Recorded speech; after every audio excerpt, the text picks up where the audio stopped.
This kid's fire.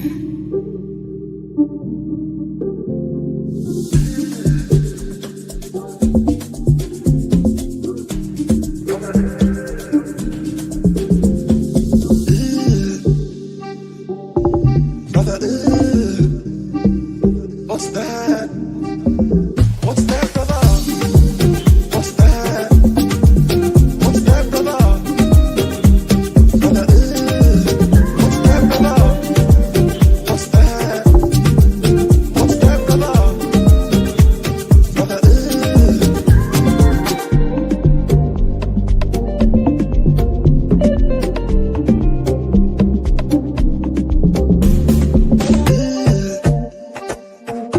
Brother, what's that? What's that, brother? What's that? What's that, brother? Brother, what's that, brother? What's that? What's that, brother? Brother,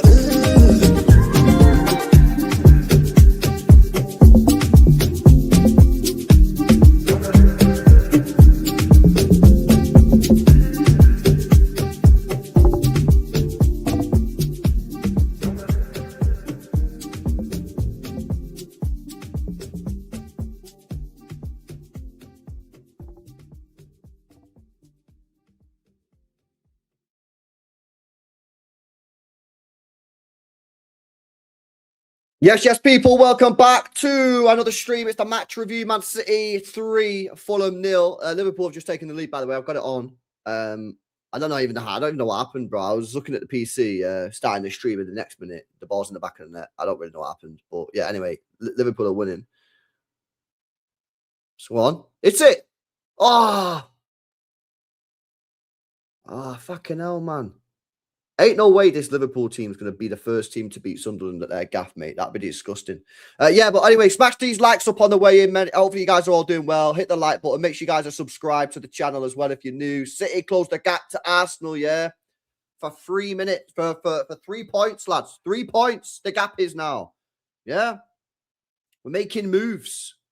I'll tell you what, first half, mate, I thought that was a pretty solid performance, man, all round, yeah. I did think we were a little bit sloppy at times, yeah. And I think if we can lock that in, we could have scored 4 or 5 because we give the ball away a few times, sloppy positioning. But 3-0 first half, happy days. And then it was just a case of, right, don't screw this second half up. And listen, I thought defensively we were very solid. Obviously, going forward, from a forward point of view, yeah, we obviously didn't do a lot. We had one shot in the whole second half. But from a defensive point of view, which was, the main thing, because that's where we've been struggling in the second half of football, we were absolutely immense. And I can't lie, Mark Gay and Reinhard Nori in that second half were incredible. Mark Gay, mate, he was blocking absolutely everything. Absolutely everything. Outstanding he was, Ismail. Outstanding, mate. Yeah, class. LB, do you agree we're heavily missing Doku? Imagine him getting subbed on in that second half. I do think we're missing him. I do think we're missing Doku, yeah. Whether it's starting or I do think we're missing Doku a bit. I do. I think his ability to move that ball up the pitch quickly is missed. Big up Omar. Yeah, very happy, man, with the performance. Like basically what we've been saying since that Liverpool game is, listen, great beating Liverpool. Love to see it. We're beating Liverpool first time in ages, yeah, with fans, right?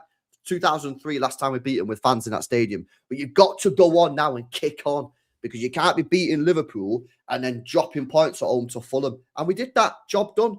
Job done. That's exactly what we did. Yeah, no injuries. Love to see it. Nico Gonzalez came on. Reinders came on. Cherky came on. Yeah, for me, it was a successful night at the office. Now, could we have been better in the second half? Yeah, but at the same time, like, bro, again, can't sprint before we'd learned to walk, mate. Yeah, we've been crap in the second half, losing games in the second half of football. Tonight, we just put in a great performance, man. Well, the injury fit. I don't know if he's fully injured, bro. I don't know what's going on with Haaland. I guess we'll find out when they ask Pep about him. Hopefully, it's not an injury. If he is injured, yeah, then that is a bit of an L. But I don't think he's injured, man. I think it's just like precautionary. I think it's just precautionary, bro. I don't think it's an injury. Because he carried on. He carried on and then they subbed him off at half time. So I don't think it's serious. I think it's just precautionary. We're 3-0 up, yeah? We're 3-0 up. Oi, chat. Sai said Gay didn't play well. What do you think of that, chat? This guy, Sai, yeah, has just put on Twitter that he didn't think Gay had a good game. What do you guys make of that? What do you guys make of this opinion? Yeah? Dickhead. Fraud. Melon. Sai's a fraud. El Sai. Mutant. What the fuck? 1 month timeout. I can't. Yeah, Sai, someone just put out, is it? Geez, Sai must have long COVID. Sai's talking waffle, mate. What is he watching? I don't know what he was watching, bro. Yeah, honestly, man, what are we doing here? He was mega. He was man of the match, probably, just for me, over right Nori. It's rage bait. It probably is rage bait, man. Honestly, man. Yeah, he was solid, man. He was absolutely incredible. Yeah, he made a couple of errors. He wasn't perfect. Yeah, he wasn't perfect, but I thought he was good, man.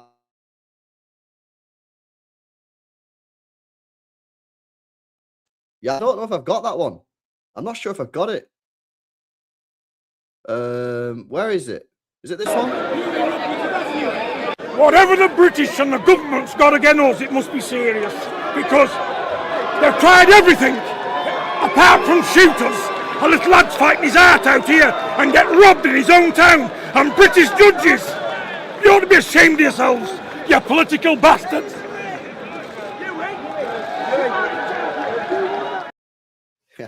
That's about Gay, isn't it? Yo, someone's getting stretched off for Liverpool. Someone's getting stretched off for Liverpool, chat. Yo, I don't know what happened there, to be honest with you. I was looking at the chat. I'm not sure what's happened. Endo. Endo's been stretched off, chat. Wow. Don't know what happened there. I didn't see what happened, man. I was looking at the chat. It's Endo. Yeah, I don't know. I think he's got some oxygen there as well. Not sure what's happened there, lads, to be honest with you. Get well soon, Bray. He lost the ball a couple of times, putting under. Yeah, he did. He wasn't perfect, man. But like that last 10, 15 minutes, mate, he was absolutely incredible. Yeah, incredible.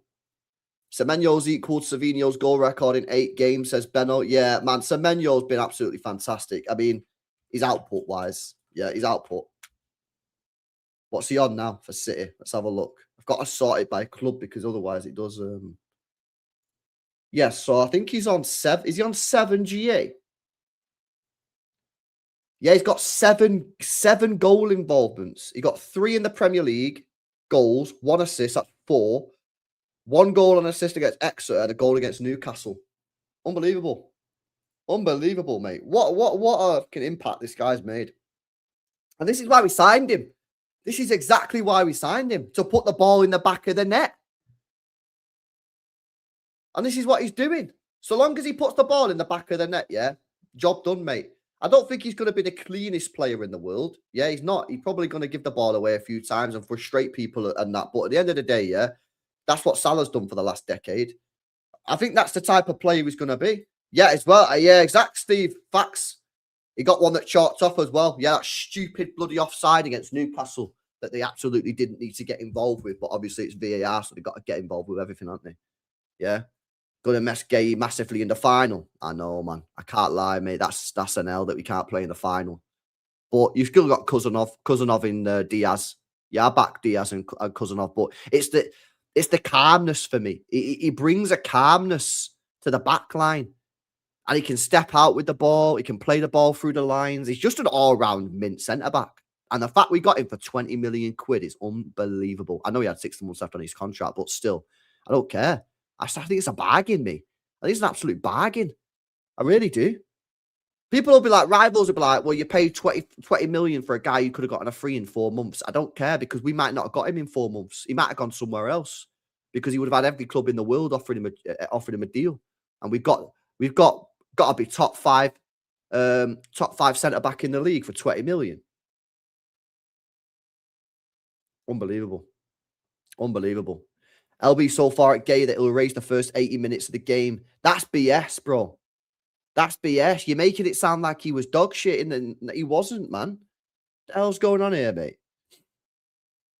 I wonder how the people who didn't want Gay feeling LB. Well, you have to ask Pulpit tomorrow night, mate. Let's ask Pulpit tomorrow night. First choice, Mark Gay. I know Bales. Well, when we signed him, right, I thought, yeah, prop squad rotator.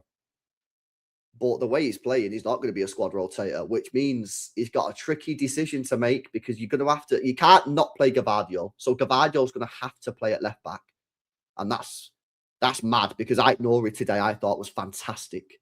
But he's going to end up being dropped because you have to play Gavardio. You can't have Gavardio and not play Gavardio, yeah. So he's got, I don't know, man. I wouldn't like to be Pep Guardiola next season when he's got a fully fit back line. And he's got to make some tough decisions. You have to leave out some players, obviously rotating that, you know what I mean? But at the same time, he's going to have to make some tricky decisions. But how nice is it to actually make like these? Go on, ref. Is that not a pen, mate? Is that not a pen? Go on. Oh, bro, Sunderland are all over me here. Oh, mate. Sunderland are all over Liverpool here, mate. Was that not a penalty? Kanati was holding him like that, man. Let's have a look at the replay here. Nah. Ooh. Ooh. Ooh. I don't know. Probably not, to be honest with you. Probably not. Yeah, probably not. I'll be the players in the post match are making a point about referencing Arsenal and chasing them down. Are they? I'll have a look in a second. Big up Camis who says, LB, I'm so happy right now. Finally, we got a counter-attack goal and what is wrong with us in second half. Gay is class. Pressure applied. Let's go. Yeah, remember tomorrow night as well, bro. Yeah, 8 p.m. on the second channel. More LB. Make sure you guys are subbed up to the second channel, yeah? We're going to be watching Arsenal tomorrow night. Yeah, no, it was nice. That counter-attack goal was class, by the way. Nunes does fantastically well. He comes down the right-hand side. And I'm thinking to myself, clear it, because Nunes was under a bit of pressure. He shrugs off the attacker, gets by him, plays a ball in field to Haaland. Haaland does really well because Haaland knows if he goes for the ball and gets the touch to it, he's getting snapped. And that's exactly what happened. But he didn't bottle it. He passed it off to, I think, O'Reilly into Semenyo, and then O'Reilly, hungry, didn't just pass it to Semenyo and admire his pass and go, oh, chilling, I'll let Semenyo do it. No, he had the desire to go, you know what, I'm going to get myself in the penalty area here, made a good run. I'm actually thinking at first that run is so that takes the defender away, which will allow Semenyo to whip it in the bottom corner. But Semenyo went, no, you can have it back. And the finish from O'Reilly was absolutely incredible, mate. Absolutely incredible finish from Nico O'Reilly. It really, really was. Nico O'Reilly's a gem. Bro, his midfield performances recently have been great. I thought there was times tonight he gave the ball away a few times, a bit sloppy. But, yeah, still another solid performance from O'Reilly. It really was. Really was. Semenyo worked damn hard tonight, says Tony. Yeah, he did. He did. He does that, though, doesn't he? But the thing is, in that second half, I think we would have been better if Semenyo stayed higher up the pitch because every time we cleared the ball, there was no one on the centre-back for... on Calvin Bassey or whatever. So the ball just came straight back to us. I think we would have been better off tonight, yeah, if we told Semenyo to stay up on the defender. So when we did go long, he could potentially try and win it. But yeah, he works extremely hard. He's a very honest player, isn't he, Semenyo? Very honest player. Works extremely hard for the team. Yeah, and obviously gets the output as well. Gets mad output. Honestly. You reckon Arsenal will feel the pressure tomorrow? They've got to feel the pressure, man. Everyone, I felt the pressure. When the game started tonight, I'm feeling like we got to win the game. I think it wouldn't be normal if they didn't feel pressure. They're better off just saying, yeah, I'm nervous. If I was an Arsenal fan, you got to just be nervous, man. You can't be pretending like you're not nervous. Tomorrow's a massive game. It's going to be a tough match for them as well. Brentford can be a tricky team to play. Yeah, tricky team to play, mate. Thought Foden, or you say Foden looked very deep tonight. Yeah, he has. It's that position that Pep's been playing him in, that very deep position. I thought he was better. I still don't think he was back to his best. I thought when he was going forward, he still didn't look quite like he had the conviction in his decision making, but he made a lot of defensive. Like he's been doing that a lot this season. One thing I will say about Foden is defensively this season he's been very, very strong, very, very strong. So I wouldn't say he's not back to his best, but it was a better performance from him. Still not to his top level, nowhere near it, but better for me. Hey, bad season though, and Pep out. Going off the troll, says Steve. Big up, Steve, mate. Smash these likes up as well, chat, if you've not done so already. Talk now, you company haters. Well, did they win? Yeah. Did they win? Bayern. Let's have a look. Oh, yeah, they did. They won 2-0. Yeah, they won 2-0. Harry Kane penalty. And Elise got an assist for Luis Diaz. Another GA for Elise. Mate, he's going to break 40, man. Unbelievable. He's going to break 40. Crazy. Crazy. Can't wait for get Anderson this summer, though. Bro, I think Anderson's going to make a world of difference, mate. I think having someone like that in the team that can actually run up and down the pitch, end to end for full 90 minutes, I think he's going to be an incredible signing. Well, provided we get him. I imagine we are going to get him. But I think he's going to be a crazy signing, man. I've been shouting him since the season started. Yeah. Honestly, I've been shouting this guy since the season started. I think ever since I seen him at the start of the season, I was like, this guy's mint. And then I watched him for England as well, and he was class for England. He was class for England, man. Yo, Ekatike's stinking out the gaff here. Official Man City have now set a 20-game winning streak over Fulham, the longest one-sided run in English football in history. Wow. Wow. Nico O'Reilly says he'll definitely be watching Brentford v Arsenal. All right, come and join the hate watch, bro. Shall I send him a message on Instagram or something and say, "Oh, Nico O'Reilly, you want to come and do the hate along?" Let's see what Nico O'Reilly had to say then today, boys. Yeah, he said, "I know Semenyo is very good 1v1, and I made 2v1 running in behind. It was a tight angle, so I thought I'd just chip the goalkeeper." How casual is this guy? I thought I'd just chip him. Yeah, mint finish.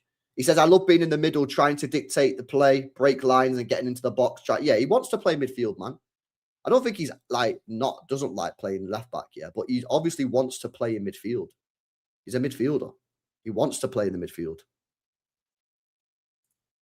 Nah, big up, man. That finish was unbelievable.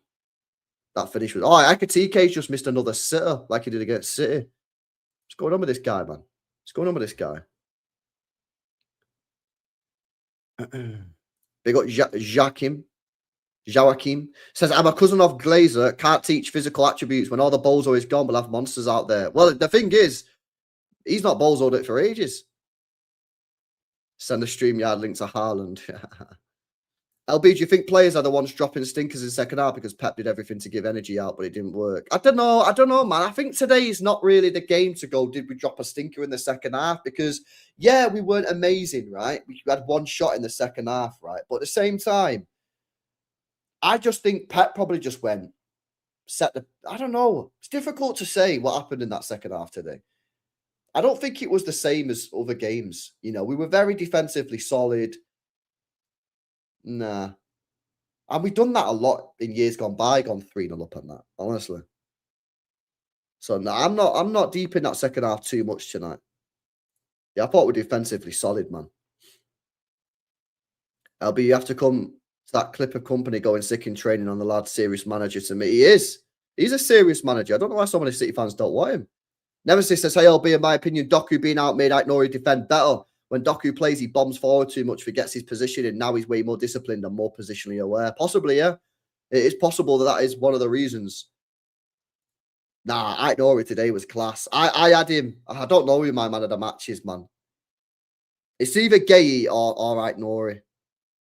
It's either Gay or Aït-Nouri, mate. I don't know which one I'd go for. I thought they were both excellent.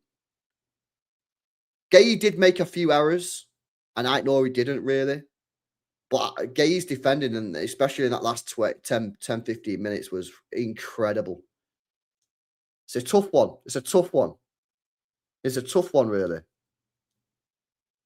I missed the game. How do Fulham more XG than shots? I don't know. I don't know where this XG is coming from, man, because Donnarumma was not tested at all. I don't understand where this XG shit's coming from, because Donnarumma made one save, which was straight at him. So I'm not sure where this whole XG thing's coming from, mate. Yeah, I don't know. I don't know where that's come from. We got a City extra bomber about Haaland Oh man, don't be injured, don't be injured, don't be injured, don't be injured, don't be injured. Niggles. Pep Guardiola's confirmed Erling Haaland was substituted at halftime due to niggles. What does that mean, bruh?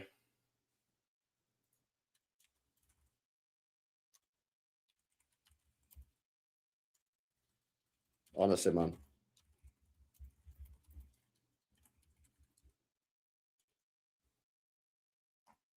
What does that mean? What is that, bro? What the hell is it? Oh, bro, trust me, man. Yeah, what the hell does that even mean? 10 days to recover for yeah. He's got 10 days to recover, man. Means Haaland will sit out for a few games. 10 days rest should be calm, surely. Yeah, I don't actually know what happened to him. I don't know whether when he's got the goal, he's like, he might have like stretched something because it was a. I don't know. I don't know what he done. He done it on the goal. If you look at the way he celebrates his goal, yeah, it's a bit of a madness. Something's happened when he's had the shot, but I don't think it's serious. He carried on. Yeah, he carried on. I don't think it's a serious situation. I don't think it's a serious situation. Few days off. Well, I would have given him a few days off anyway. I've already said if I was Pep Guardiola, I'm looking Donnarumma in the face, Rodri in the face, Bernardo in the face, Haaland in the face, and saying, all you lads, get on that jet and go Dubai, go Spain, go wherever. Yeah, go somewhere hot. See you in 5 days. Honestly, that's what I'd do if I was Pep Guardiola. I'd send them all on holiday. I'd send them all on holiday for 5 days and say, see you Tuesday. See you Tuesday, Wednesday, mate. Yeah, what we don't need them for. We don't need these players for Salford, mate. What's the point? Let them go and have some nice rest. Jet to holiday, Ryanair, driller, 2-2 Ryanair. Exactly, man. Exactly. Oh, my mum and dad were on the plane with Paddy the Baddy yesterday, guys.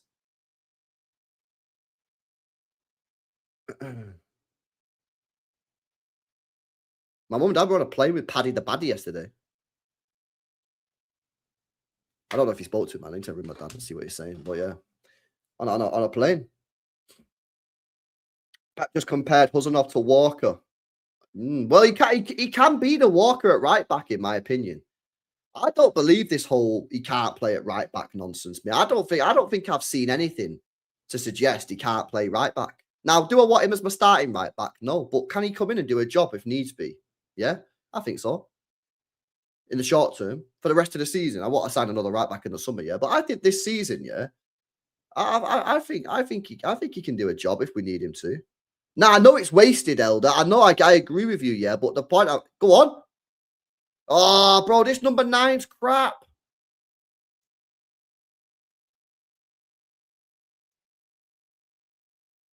Oh man, Sunderland lads. I'm not gonna lie, he's pissing me off.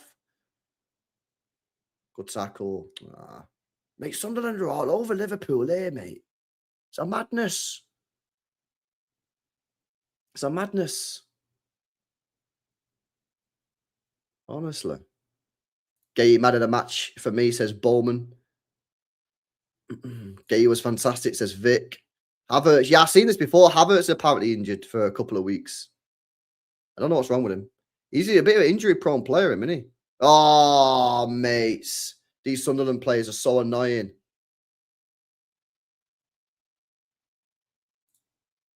He's not even that bad as number 9. Well, I've only watched him for 30 minutes today and he's been awful. Maybe he's just having a bit of a bad game, bro. Bad day at the office. Imagine a back four of Huzanov, Diaz, Gay, and Gavardio. Wow. That is crazy. That is like treble back four on steroids, isn't it? So you're swapping out Ake for Gavardio, Diaz, Gay for John Stones. That's chill. And then Cousinov for what, Akanji or Walker. Bro, that's mad. That's like treble back four on steroids, isn't it? Honestly, that's crazy. Big up Premier Roll says, big up LB, good bin. Good performance from my good bin, good fucking bin. Nah, it was a good win, mate. I can't lie. Yeah, Mark Gay, man, he's settling in real nice. Yeah, and Semenyo. Like, why these guys not need a year to settle in? Come on, man. Like, some players just hit the ground running. Prem proven as well. That's what it is. They got Walmart as well for this one before. Yeah, you didn't watch the game, bro. Don't listen to the XGs. That XG's fucking bullshit, mate. Fulham didn't do nothing in the whole game. Fulham didn't do nothing, mate. So I don't know how that XG is saying that.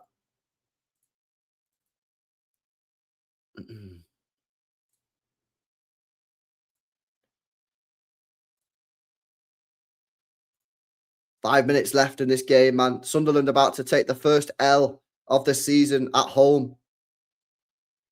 LB glazed Gay. I mean, I've glazed Gay a lot. I think Gay is fantastic. I think there's no way that you can drop him, mate, the way he's playing. Chiesa's coming on for Liverpool. Like, for me, the way he's playing, he's looking like he's going to be a future Manchester City starter, even when Gavardio's back, which, like I say, that means you're going to have to put Gavardio to left back. Yeah, unless you go Gavardio and Gay at centre half and you drop Kuzanov and Diaz. I don't know what you do, mate, but it's given us options. It's given us some proper, serious options, which is what we need. Ekatike's in. Yeah, I'll bring up the stats now for Gay, chat. So you can see the stats for Gay. Verts. Over the bar. Here you go. Here's the Gay stats from today. Check this out. So let's have a look. 9 defensive contributions. You won 2 out of 2 tackles, 1 interception, 5 clearances, 1 block shot, 4 recoveries. You won 4 out of 7 ground duels, 1 out of 2 aerial duels. Look at his passing numbers as well, man. Look at the fucking state of them. You see that? Yeah, I see it, yeah. You guys see those passing numbers there as well, chat? And by the way, these are not like sideways 2 yards passes. He plays like risky passes through. Yeah, look at this. Passing. Look at some of these passes. Look at them. Look at this one here. In the middle of the pitch, out to wide. Yeah, it's not like he's just passing left, like right, left. He's playing some risky passes, man. 1 unsuccessful touch in the whole game. 2 dribbles. How is Sai saying this guy was shit? He lost the ball just 6 times in 90 minutes, mate. Unbelievable. I thought it was a fantastic performance, mate. Yeah, right at Nori. Techie baller. Let's have a look at him. 8 defense. Look at this. 5 out of 5 tackles won for Reinhard Nori. Oh, some of those tackles today were fucking incredible, mate. He made 1 as well in the second half, yeah? The guy's running at our penalty area. Proper dangerous situation. And he's done like this weird tackle from the side. And like, it's a mad different. I don't know how he's managed to get the ball. It was looking like it was going to be a foul. And somehow he's come in and just took 100% of the ball. It was fantastic. 2 interceptions, 1 clearance, 2 recoveries. Look at these ground duel numbers as well. He won 9 out of 12 ground duels. Didn't win his aerial duel. Passing numbers again, all very good. 3 dribbles, 2 successful. Lost the ball 10 times. This is just fantastic numbers again. Really, really solid numbers. Really solid. Honestly, he's really impressing me in these last few games. Do we see Savio cooking this side, or is he banished, says Cassius? I don't think he's banished. I think, you know what, you probably could have done with someone like a Savio in that second half. Because we couldn't get out, could we? In that second half, we couldn't get the ball out of our own half. But you had someone like a Savio in that second half where he's a ball carrier. Do you know what I mean? He would have been probably a good player to have on the bench, to be honest, tonight. I think he must be back soon because he was trained. He was on the treadmill like 2 weeks ago. So he must be back soon, man. 1, 2, 3, Viva Algeria. There you go, bro. Pep bigging up Kuzanov on TNT. Yeah, I've seen that one as well. Yeah, Kuzanov, when he come on, was just solid again. He was just solid. More clean slates than goals, says Slarry. Wow.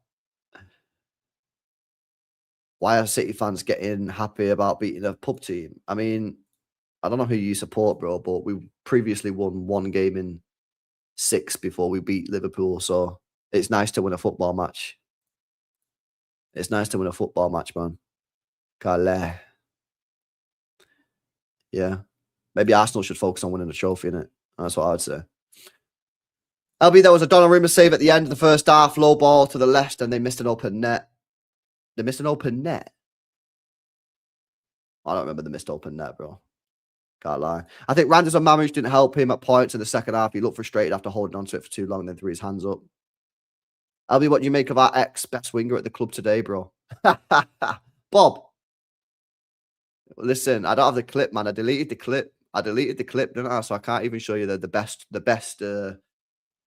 I'll be talking about Oscar Bob generational performance.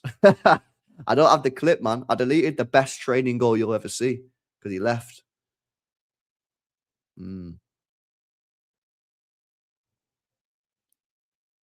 Fulham is a solid team. Will Haaland be available against Newcastle? Surely he will, bro. Surely he will. Surely he will. He carried on after he got the injury. So I think he'll be fine. I think he'll be fine. Potential penalty shout for Sunderland. I don't think it'll be a penalty, but they're going to check it. Jeff says he's getting fed up with Reinders. Go on, expand. What do you mean you're getting fed up with Reinders? Explain. What are you getting fed up for? The open net was the ball. You wasn't sure if it was a cross or a shot. Looked like a shot. Oh, the Raul Jimenez one. Yeah, but I don't know, a bit weird though, wasn't it? Because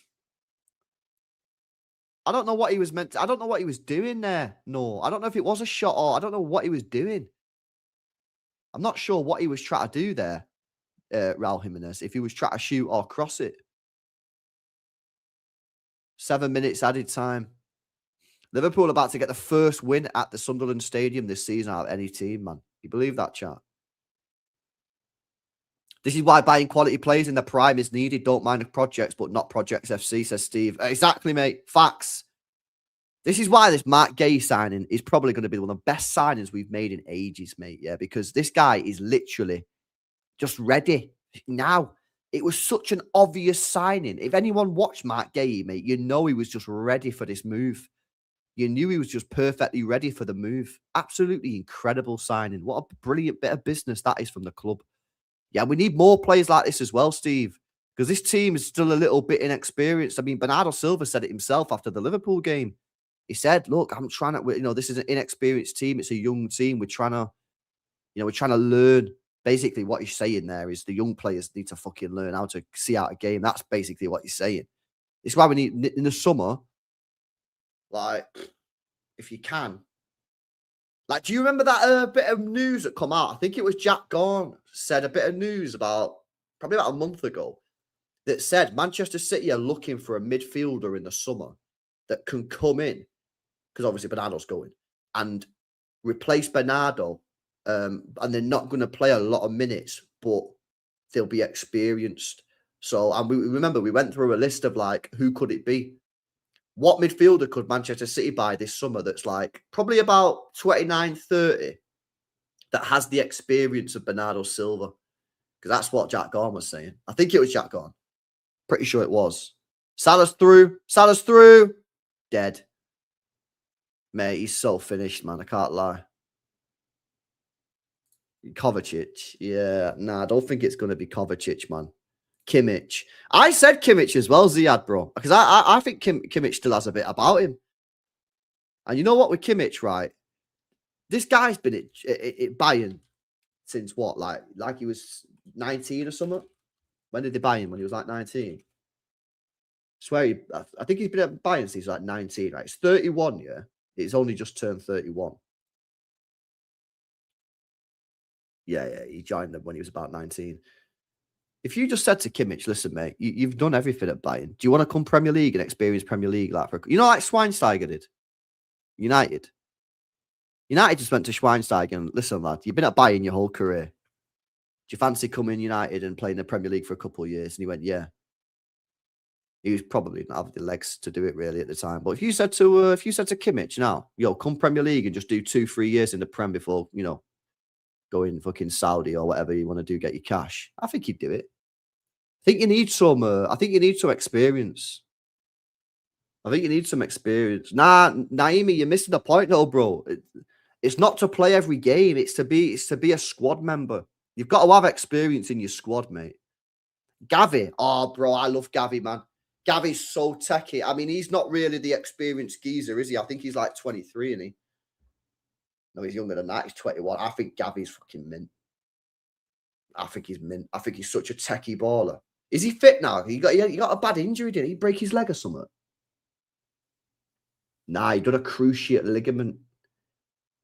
And then he's injured again. Been out for half a season.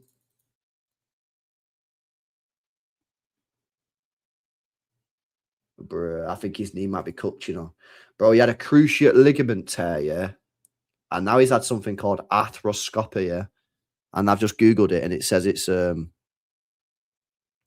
another knee injury. His knee might be cooked, man. I can't lie. But before he got the injury, man, Gavi was so good, man. I used to love Gavi. Man. He was a fucking baller. Top baller, mate. So I don't know. He might be cooked, man. I don't know. He sounds like he's having serious problems with his knee. Maybe it's a failed recovery, like failed operation. He was overplayed so much during his youth career. Yeah, that's what it is, believe. Knee arthroscopy, mate. I just Googled it, bro. Don't Google it, man. The picture's nasty. Yeah, the picture's nasty, mate.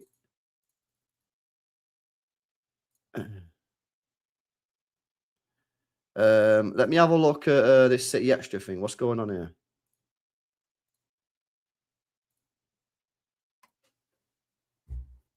What's going on here? What am I looking at?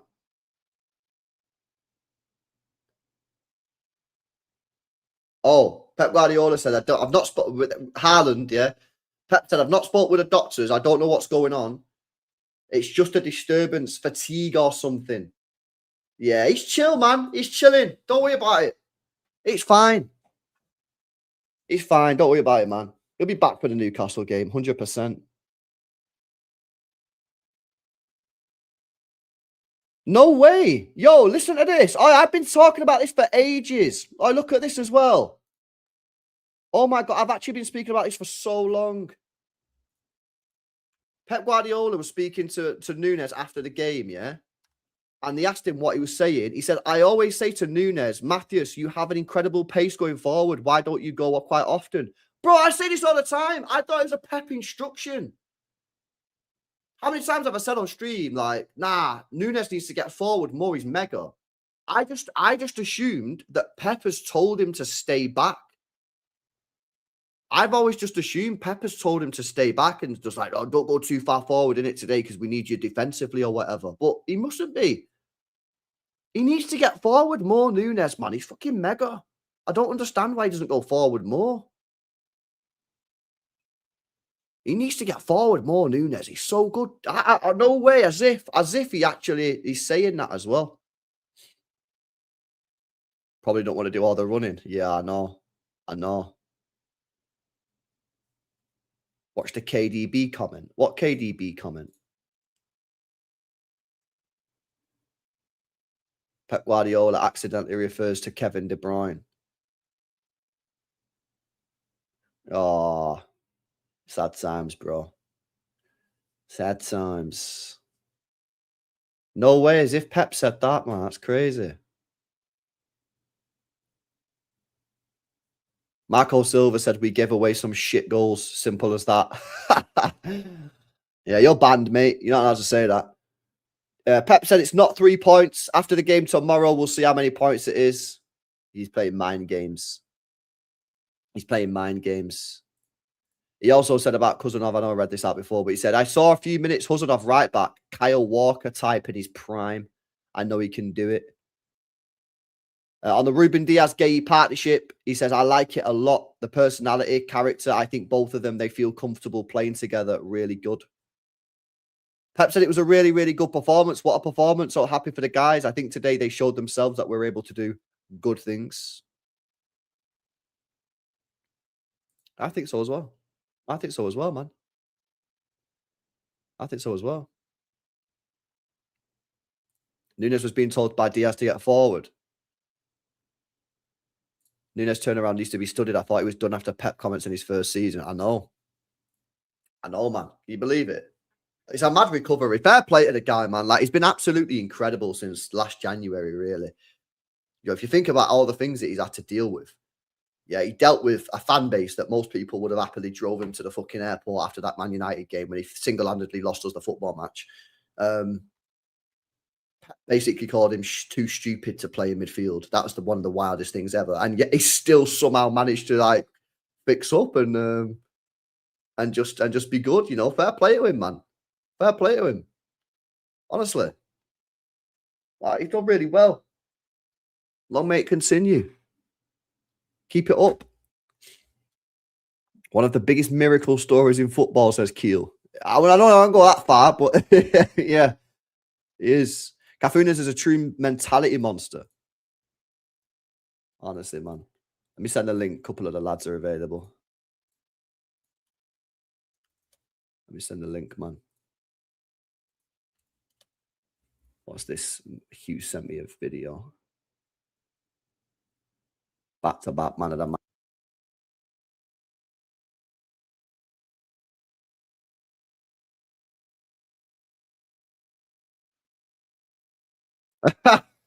Yo, big I don't know if you're watching, man. That's a funny clip. That how do I download that video? Yeah, right click. Download. Chat. I'm gonna show you this video. Download Twitter video. I'm gonna upload it to the memes. Download Twitter video. Twitter video downloader. Download video. There we go. Yo, is that worked? Yo, chat, watch this video.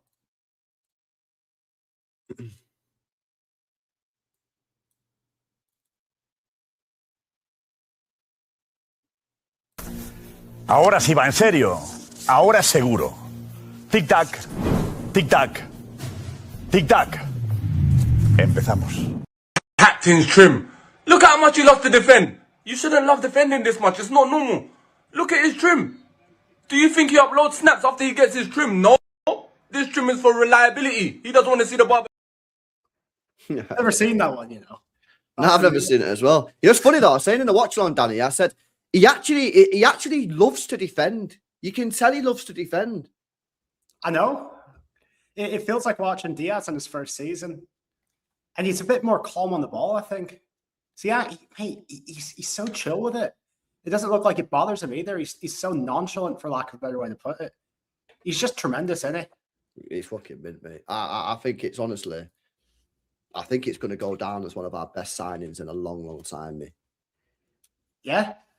Honestly, I really, really do. Yo, Jay, I'll send you the link. Wow, fucking everyone's available. I normally don't do panel shows on. You told me it wasn't going to be a panel. What we doing there? Well, it wasn't going to be a panel because normally when I do like a panel on a Wednesday night or whatever, people are not normally available. So I normally just be like, I normally just send a message to people and say, yo, I'm doing a streak. You want to jump on? And most people say, nah, I'm at work or nah, blah, blah, whatever. But everyone's just fucking jumping on. Yeah, no, I just thought I'd give it 45 minutes, an hour before I go into Martin's in about an hour. Yeah, that's cool, bro. Now, honestly, man, I was buzzing with that. I thought Gay tonight was absolutely phenomenal. I'll tell you who else played well. Mike Seki Baller, Algerian Donny, 1, 2, 3, Viva Algerie, Ryan Knight Nori, Danny. I thought he was class, mate. Ryan Knight Nori. Class. I said this after his first couple of games for us. Just because he played in the back five for Wolves doesn't mean he's some kind of dodgy guy at the back. He's quite good defensively. And it was that third goal, he just came into midfield and won the ball back. And then what was amazing to me about that is 3 touches later, the ball's in the back of the net. It was just so direct in that first half, especially. It wasn't tippy-tappy sideways passing. Second goal was tremendous. Third goal, quick, crisp, efficient. And that's how we got to be playing when the press is working as well as it did today. Yo, what's up, Jay? How you doing? What you saying, lads? You all right? Yeah, good stuff. You returned to the Stade Etihad with your VIP bus, yeah? Yeah, man. Why are you getting VIP taxi treatment at the Etihad? I got a nice little 2-2 ring and ride up the ramp, bro. Bro got 2K subscribers and now he's getting private hire to the stadium chat. Rolled the blue carpet outside the stadium, straight into a little VIP lift through the little 9320 section, ushered all the way to my seat. Fucking unbelievable, mate. Guy's a fucking celebrity because Jay's changed. He got 2K subscribers and now he's getting chauffeured around the stadium, man. Don't forget me when you're famous, man. Fucking hell. Big up Tariq as well. Yes, bro. Tariq. You changing up on us, man? I know. Fucking, I've gone clear, man. I was going to say, man, you hit the big number. I heard the 2,000 number, man. Yeah, folks changed up on us. No, it's mad. It's Y'all mad. doing all right though? Yeah, well. I'm pissed wet through, and my legs a bit sore from all the walking, but it was a good game, man. Enjoyed it. Is that the first time you've been back since you broke your leg? Or Yeah, first time, mate. Yeah, I kind of low key regret it a bit because of the pain now, but it's worth. It was semi worth it. what we saying then, boys, man? They fucking got the W 3-0, good for the goal difference. Some people are a bit concerned that we fell off in the second half again. Some people are saying, nah, it wasn't the same. What are you saying, Jay? And what was it like in the stadium? Like, what are people saying that second half? I wasn't happy with it, but that might be because I'm being fucking spoilt because I was in the ground, man. And everyone in the ground wants to see action, don't they, at the end of the day? I had a moan about it on Twitter. A lot of people were coming back to me saying it was a professional performance and all this stuff, but it's not really the City that I know and love that, to be honest. I think we've won titles before off goal difference. I think we've shown like aggression and ruthlessness in the past to go and win games 5-6-0 and stuff like that in the Premier League, and you don't really see it anymore, do you? I don't know whether that's come through the last 18 months to 2 years based off us giving away so many leads, and we've got a little bit of PTSD and we're less willing to just go out there and put our foot on the throat in the second half as well. But it was a professional win, clean sheet at the end of the day, 3 goals up, but we have got goal difference to chase down now on Arsenal, man. So I think in a game like that where you're dominating as much as you are in the first half, like we had chance after chance after chance, and they weren't really in it, I see that as an opportunity to go and put another 2-3 on the board, because it's an extra point at the end of the day. If it comes to that last game of the season and there's only goal difference in it, you might look back on results like this and be a little bit frustrated. So We've seen Yeah. titles But it's kind of hard. Go ahead, Danny. I just said we've seen titles decided on goal difference before. Yeah, exactly. for sure. But Exactly, mate. when you get a 3-0, I mean that's a 3-point goal difference swing. It's kind of hard to be like, oh well, we should have got 4, or we should have got It's still 5. good, yeah. It is still Yeah, good. exactly. Now again, I don't.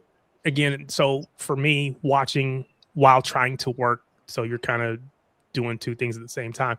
But it did not feel like the second half was maybe as exciting as the first half, but it wasn't the typical collapse where we're under pressure, right? So I can take okay, we took our foot off the gas. We just did enough to get through it. What I can't take, though, is we fall apart and we get put under pressure and we start giving up goals and then they get back into the game. That's the part that frustrates me. So a second half that, is not exciting isn't great from a viewing standpoint, but as a fan, I'll take it every day. Because in the reverse picture as well, Tarek, that was the 5-4 when yeah, we were that's like where 3-0 up exactly and 4-1 up. So and we it might have fell been apart. a little bit of a scare with Fulham in general as well, how they counter attack and stuff. So I do understand it.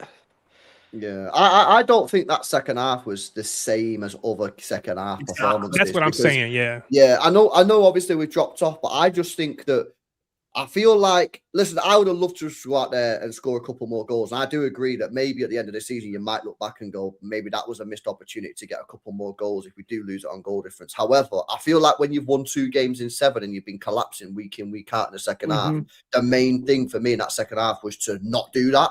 And we didn't do that. And I know Fulham had a lot of the ball, but we defended pretty well. Donnarumma wasn't really forced into many saves in that second half. And, now we get that win. Maybe going forward after Newcastle, you got some easier fixtures. Maybe they're the games that you do. But I think at the start of the game, if you said to anyone 3-0 win tonight, I think most people are taking it. So, yeah, I just don't think I don't think that second half was amazing. But I think there was material improvements to other second halves, and I definitely think as well, that midfield thing that he's doing, with O'Reilly, Rodri and Bernardo is miles better than what we saw a couple of weeks ago when Rodri was on his own.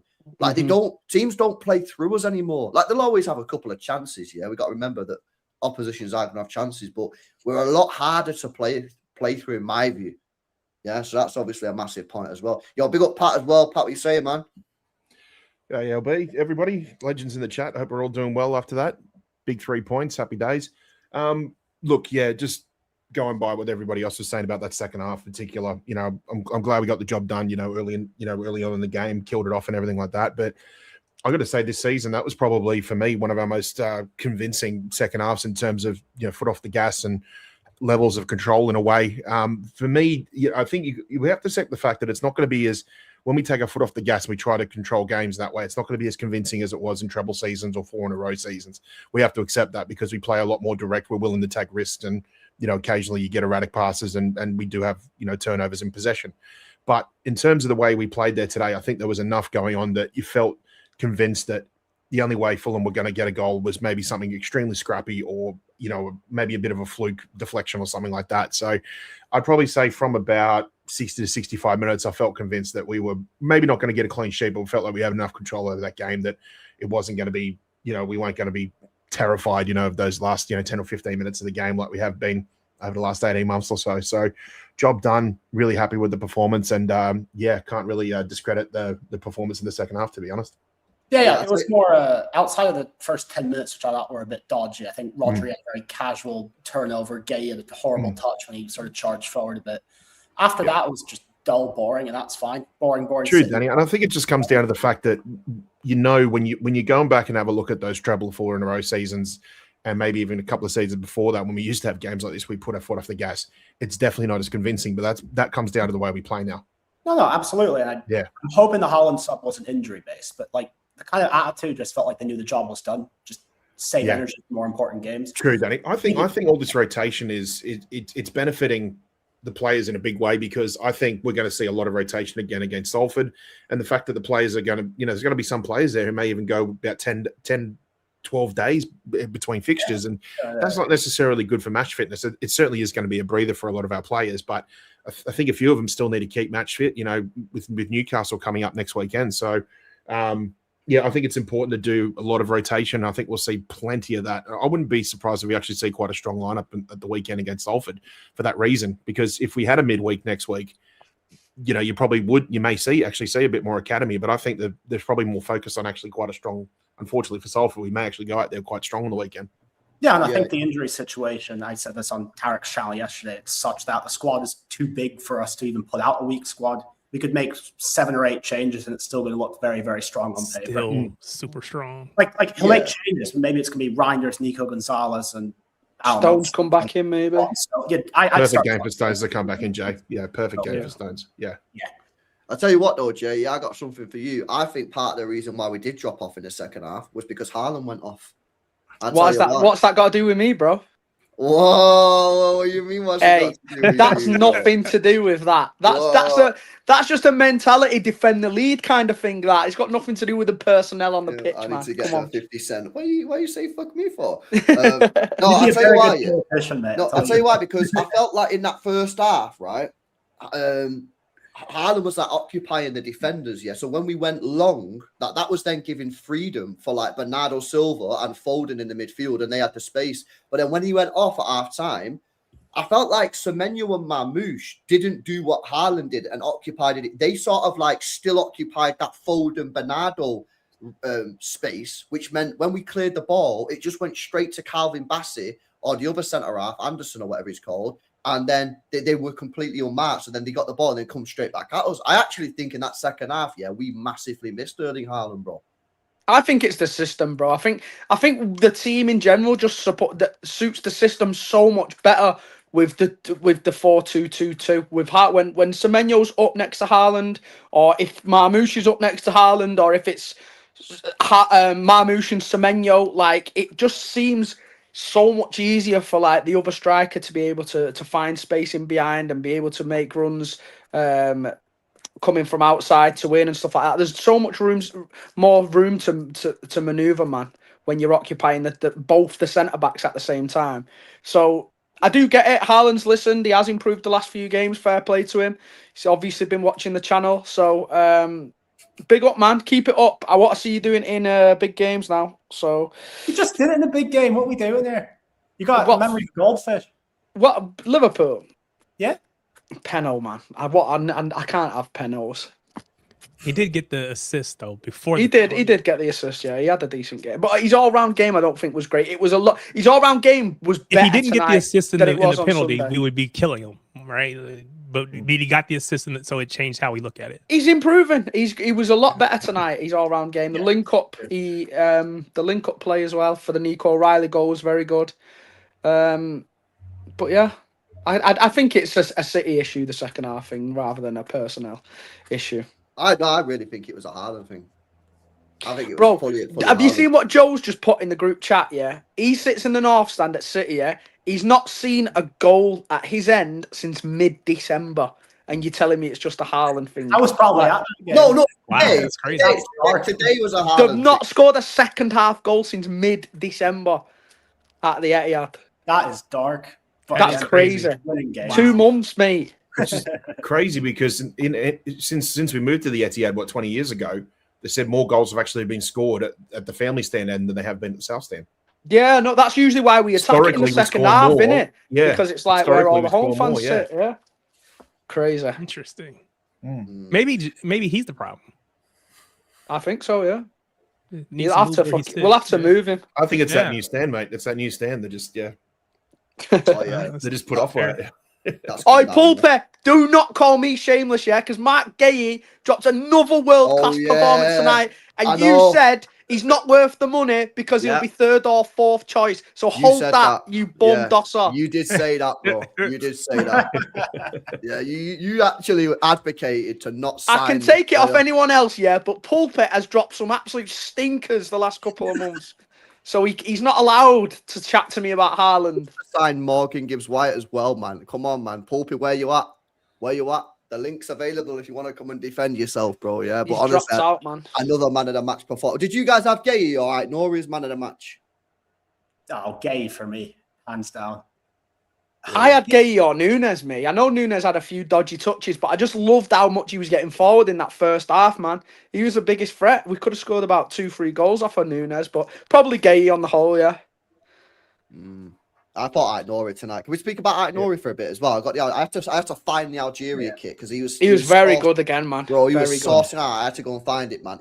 I thought he was incredible again. Diaz, tonight man for of the me. match. What is Pulpy? This guy He loves sent- him I'm gonna so expose much. him, man. He sent me a text before, yeah, and said, He's taken Pulpy. Give it up, man. bro, he said, he said, Gay was immense with Diaz, bro. With Diaz, he's got to get him in there, hasn't Ah, Bro, I can't see. just praise Gay. Hey, he was without immense with mentioning Husinov Diaz, on man. Sunday, Pulpy. he? Come on, man. Ridiculous. I know. But anyway, let's glaze out Nori for a bit as well, boys, because I thought he was excellent. He's really sort of, since AFCON, he's come back from AFCON, he's really come into his own, innit, Danny? What you saying? Oh, yeah, absolutely. On both sides of the ball. And today, I know he was good going forward, but it was the defensive side for me. First of all, the start of the third goal all came from him. Stepped into midfield, won the ball. And like I said 10, 15 minutes ago, 3 or 4 touches, balls in the back of the net. So good. Then, of course, the one early in the second half where he just comes from behind and tackles a guy who's going to hit. Bro, shot. was that the one on Harry Wilson? That was that on was a Harry Wilson yeah. when, Big tackle that. Yeah. That was at my end. What a tackle that. I That don't was, man. understand how he's done that without giving a foul away. I because don't the way, either. The way he done Hard, it, he's got to like hook his foot around. It's yeah, because that's what I'm saying. When he was going towards him, I was thinking, here's a foul, and then somehow he's managed to hook his fucking leg around the guy and get the ball clean. It was a mad tackle, and he's defending so well at the moment because I know that was one area of his game. A lot of people had some concern, and as Danny mentioned before when he joined, that like I think people just seen him at Wolves and just go, this guy can't defend. Like I think this guy's a very good player, and I think people have jumped to conclusions with his defending way Like they too jumped to soon, man. conclusions about Cousinov's ball playing. They think if you've got that one side of the game, then automatically you don't have the other side of the game. So everyone looks at Ain't Nori like this techie baller who's sick on the ball and sick at passing, and automatically think he's not got that side of his game, man. It's just like an innate doubt that people have for some reason. And it's the same with Cousinov. People say he's not got the ball playing and stuff like that because of how aggressive and quick he is. But it's fake news, man. Watch the football and you'll soon learn. That is a thing though in football nowadays, bro. Like you say, if someone's good at one thing, people just assume they're not good at something else when they've not even fucking watched them or anything. It's weird.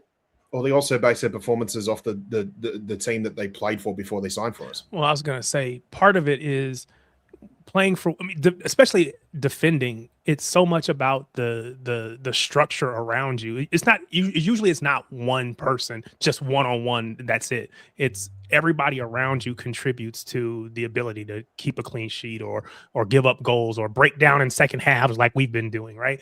So yeah, Wolves probably weren't great defensively, and he was a part of that, but he was just a part of it. It's not his fault. You can't just pin it all on him. There's a whole structure that's falling apart or not what it needs to be. And so what we've seen now is you put him in a different team in a different structure, and he looks a different player. Yeah. Oh, Jay, you was obviously at the you was at the end for the Haaland goal. Did you see what was wrong with Haaland when he scored? Because they reckon that's when he got the injury. I thought he got the injury when Anderson took him out. Was it not that? I think it was when he scored, because when he scored, he was like holding his knees, like he'd pulled something. I thought I saw him limping around after Anderson took him out for the O'Reilly goal, but I didn't notice anything for the goal, no. But I will say he took that goal very well. It's very rare you see Haaland taking a snapshot like that from outside the box, and he had one a little bit earlier on in that first half where he could have done similar, and he took a little bit too long. So it was good to see him take that shot, man, because sometimes he likes to get a little bit too close to the goal, I think, occasionally. But yeah, it was nice to see that go in. It was a great finish. But so you think it was from the shot then? From the I'm just goal? saying, on his celebration, yeah, he I'll see if I can get it up. Let me see if most people in the chat are saying the tackle as well, Obi. He did start limping after the Anderson tackle. So maybe it was just a continuation of that, where he hope it's an impact thing from the tackle. Because it was before the goal, his goal, wasn't it? He's out for quite a while then. So yeah, no, I can't see it. I was just watching the replay, but they've not done enough time, so I can't see it. I don't know. I think he'll be all right though. Pep said he's just got niggles, so I think he'll be all right. And obviously, for me, he wouldn't have played against Salford anyway. However, Pep played him against Exeter, so who knows if he was in the plans? But yeah, it gives him time off again.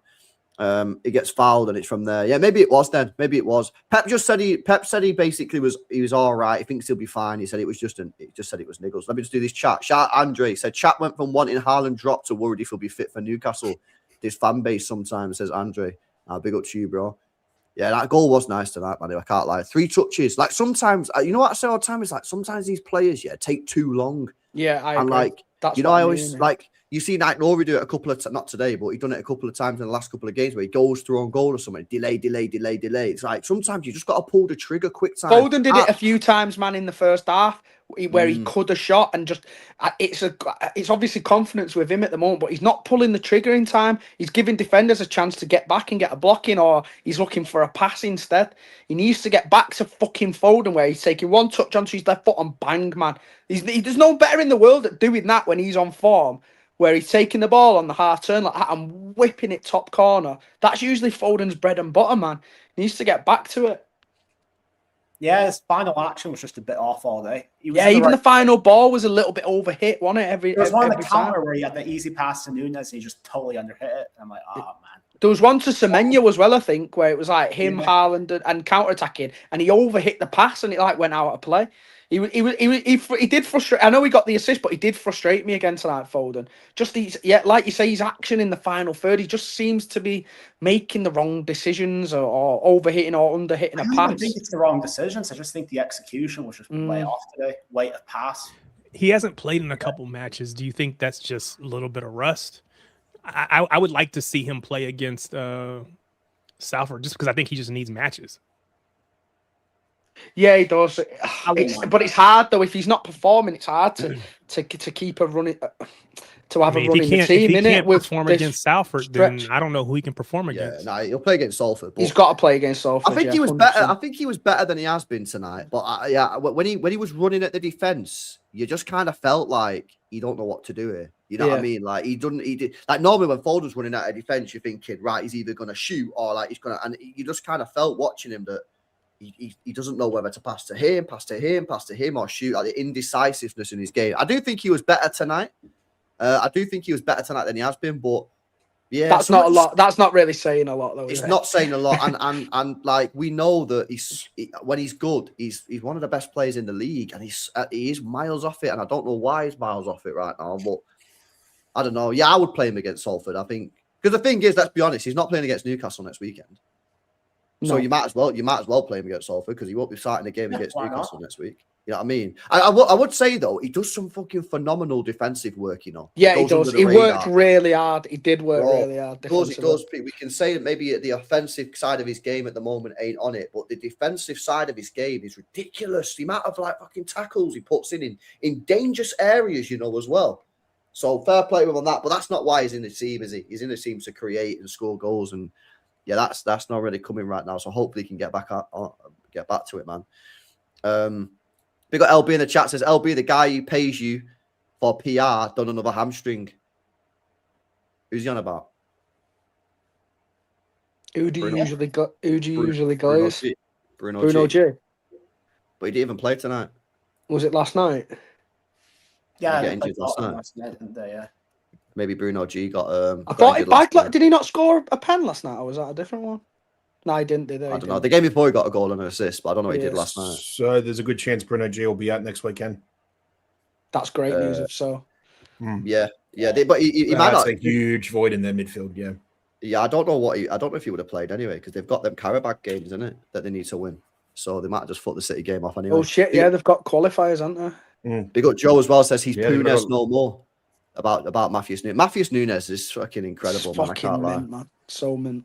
I can't lie. Like he's absolutely insane at the moment, man. Nunes, bro. Did you see that? I don't know if you guys have seen it, especially you, Jay, because you're at the game. But Pep said after the match, yeah, that do you see? I don't know if you've seen it. Pep was talking to Nunes after the game. So you And get forward more. Yeah. Yeah, and apparently, because I've spoken about this before, because I always say Nunes should get forward more because he's mint when he goes forward. But I've always just assumed that in the games that he doesn't go forward, it's a Pep instruction.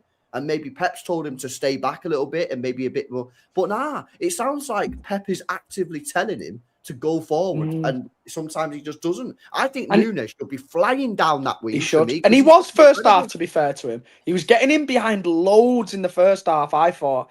There was he could have had 2-3 assists tonight if the final ball came off.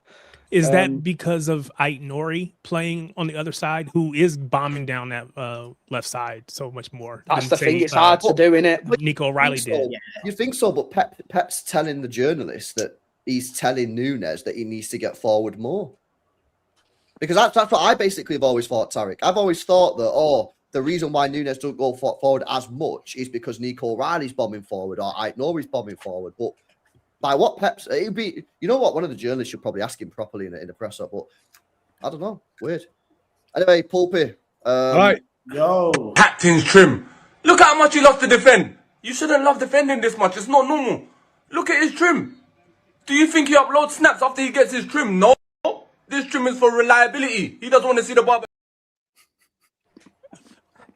Pay him more. Speak on the player where you said that you wouldn't give him the money that he got, bro. Speak on this guy. What did I say? I said I had concerns about paying him a massive amount of money. No, And a that's massive not what you fee. said. No, you said my you concerns wouldn't were- get him. You said you wanted to get him. No, I didn't. You said you wouldn't buy him if for he the was money. getting 250k a week. Yeah, That's because what you said. because the agreement was we're going to pay 40 odd million quid and 250 grand a week. We had it off for 20 million. I'm happy with that. You said he wasn't worth the wages though for a third, fourth choice centre back. You said, what has he ever done other than win the FA Cup? Yeah, with you Palace? did say that. You did say that. Yeah, Is that bro. not By factual? that logic, what's Why Morris? got quote? Wins the league with Man. Leicester. It's a shit take. Is that factual? No, it's not factual. Because then I said to you, because No, the Palace played for City. no, because then you went proper fraudulent, right? Because then I said to you, it was also mega for England in the Euros. Yeah, he was in a major So tour. I said international football's not of the best standard. I Yeah, stand then you by started that. slagging off the Euros, man. Yeah, I forgot about that. Fucking it's still, Spain, still, France. It's still an opinion, and I'll own that. It's fine. I'm okay with it. Pulpy stinker and hot. Nah, he was class though today, Pulpy though. He was meant. Yeah, I said that about Diaz just to wind you up, mate. I knew you'd leak DMs. I know you'd leak him, but yeah, he was mint, mate. He was he's just a sort of defender. He reminds me of when the chat will go mad now, but when we signed Diaz and he started that impact when he come in, and it was like That's what it Danny was said before. I said that. I said Did you? exactly Sorry, I that. went here. He just had that impact of being first to everything, making a massive statement, and that's what you want, man. He's doing really well. And I tell you what, I didn't know he had such a sweet left foot to ping balls in. He's mint. He's just I thought it was a left-sided centre back playing with his right foot, but he's definitely two-footed, man. He's good. He just it makes everything look so easy, and that's really. Do you not difficult think in as well though that he sort of has that old school style defender about him? Like he's always fucking throwing himself at like, and you know what I mean? You know he's always blocking shots and that. I think that's something that we needed. Yeah, exactly. And I think he's come in and he's given us that. But then he's got that modern day twist of good on the ball. He's got a bit of pace about him. I just think that, like, again, I talk about some of the signings that we've had. Look at Huzanov. We speak about Huzanov and go, well, Huzanov's got all these the fundamentals to be a world class centre back. I look at Mark Gay and go, he's got everything he needs to go on and be one of the world's greatest centre backs right now. Like we've got these players that like have the fundamentals. It's just, you know, can we get them going this year? Or we're good? Because there's no doubt in my mind that next year we're going to cook. No doubt about that in my mind, yeah. But this season, can we get going, or do we have to wait to next year? I don't know. But Gay was fucking unbelievable. Yeah, Mike Noy was unbelievable. The defense tonight was class. Gay man of the match, did you say, LB? For you? Because that's like 3 man of the matches in a row, isn't it? I think just Gay. I thought like Laurie was cold tonight. I can't lie. Well, O'Reilly got man of the match in the ground, didn't he? He did. O'Reilly shouldn't be man of the match for me. No, I think fine, but that first half. He was decent and he got his goal, but I don't think he was man of the match. He was decent, but not man of the match. I don't know how you can give us. I'm not comfortable giving a centre back a man of the match when you win 3-0 at home. I don't think Fulham played that well to make a defender stand out. If that makes sense. Well, if I show you the, they did second half. We had to defend with our what I'm saying is, I thought O'Reilly man of the match first half was brilliant. Tailed off a bit second half. I think we we're just sat on the 3-0. But check these numbers, Pulpy. Yeah, these are Gay numbers. Yeah, check these numbers out. Mad. Yeah, 9 defensive contributions, 2 tackles, 2-1, 1 interception, 5 clearance, 1 block shot, 4 recoveries, 4 out of 7 ground duels, 2 aerial duels, 1-1. Then look at his passing numbers there as well. 1 key pass in the game. By the way, I just thought I was always like to give 3 passes in the whole game. That's crazy. The attacking player, I always like to just think an attacking player when you've won 3-0 is probably worth. Unless like we didn't get bombarded with, it was just solid, really good. You'd have to give it Semenyo, but Semenyo didn't do much apart from the goals and the assist though. So that's just typical Semenyo, man. GA merchant, the complete opposite of Savio. No step overs, no fancy shit. But when you give him a chance, put him in front of the goal, he's bagging. From where I sit behind the goal in like the third tier, he's active up front of him. He's always making runs. His press was very good today. Yeah, he's always making runs. You never find him. The amount of time he makes run, just turns around and runs back and comes back and does it again. Always making those runs, and I think having him part of Haaland is good for us. Frees Haaland up a bit, takes less pressure on him to occupy 2 defenders, and the fact that Semenyo running behind all day and press, it's just like a false. Haaland's the one that usually plays a bit deeper as well, which is I don't know if you noticed AJ where you sit. Did you see how close Foden played towards Haaland for the first half? Yeah. You were 5 yards apart for most of the first half. Yeah, Haaland was kind of drifting out to the right hand side a lot. I think it was a plan to. I think because they wanted Semenyo pressing from the centre, being like the front man. Tete out a bit from the back, which made space. Yeah, and that the amount of times them like diagonal pings over to Nunez were on because of that. Yeah, it was good. It's nice to see a partnership up front for once. We've not had that for a long time. Yeah, I just think when Semenyo gets the ball on the edge of the box, I just feel like it's going to end up as a goal. That's just how I feel. Like he's just got that sort of aura about him. When he's dribbling, I think he's going to lose it. Yeah, but like when he's on the edge of the box, I just feel like I actually thought that Nico O'Reilly goal. I thought Nico O'Reilly made that run to take the defender away, so Semenyo was going to whip it in the bottom corner, cutting on his right foot and bang it. But it was a nice pass, and the finish from O'Reilly was mad. But it was a great finish. Yeah, it was crazy finish, bro. Lift it over. Yeah, the Semenyo, the numbers now. He's on 7 goal involvements in 8 games. He's got a few assists and all right as well. I bet he's got about 4 or 5 assists, right? 4. No, I think that's 3. I think that's 3 assists. Still fucking more than a goal and assist in the game, isn't it? Yeah. No, it's mad. It's just an industry plant. Like he gets the numbers. He doesn't especially look pretty doing it. But again, we're begging out for something like this. I think he's overtook Savio now, hasn't he? In GA for the club. Yeah, he has. Yeah. No, he has. This think, is crazy, isn't it? Because That's it was not right. That's not right. it was just before we signed Semenyo, everybody was going crazy because he hadn't scored or had a goal contribution in like 10 games at Bournemouth, and he comes in and just absolutely hits the ground running. Yeah, I think he had one man. like his last game, didn't he? He had didn't he get a goal for them his last game? Well, let's be real on Semenyo. He's not played well for a while. He's not had a really good game, has he, at all? Maybe a couple here, half a games here and there, but a lot of the time he's a passenger, and he's still producing numbers that are contributing to winning games. Just think when he gets used to it and gets a bit more, people understand how he plays and the rhythm and stuff, and he's getting into these positions and he's not snatching at stuff. He's going to be mint. Absolutely. No, I agree. It's I like having Haaland and Semenyo up front, man. Like he's our new Sterling, man. I think. Yeah, I actually really worry for Marmoush, because I thought Marmoush and Haaland was the play, but Semenyo and Haaland just looks better. I think Semenyo's mad, like a lot stronger than Marmoush. Yeah, I was going to ask you, what do you think Semenyo does more? And the physicality for sure. He's so much stronger. I think he can hold the ball up better than Marmoush. I think he's got more of a goal threat than Marmoush. I think his touch is it's probably on par with Marmoush. I'll say both. I don't think either one of them have a great touch. He's quicker than Marmoush. I think his pressing is probably better than Marmoush. He's probably just not as techy, is he? Like he's not got as much tech. He's not got that rocket from distance that Marmoush has. He'll score. It's not. But if you're playing as a striker, Marmoush ain't going to have the rocket from distance if he's playing as a striker. That's true. Yeah.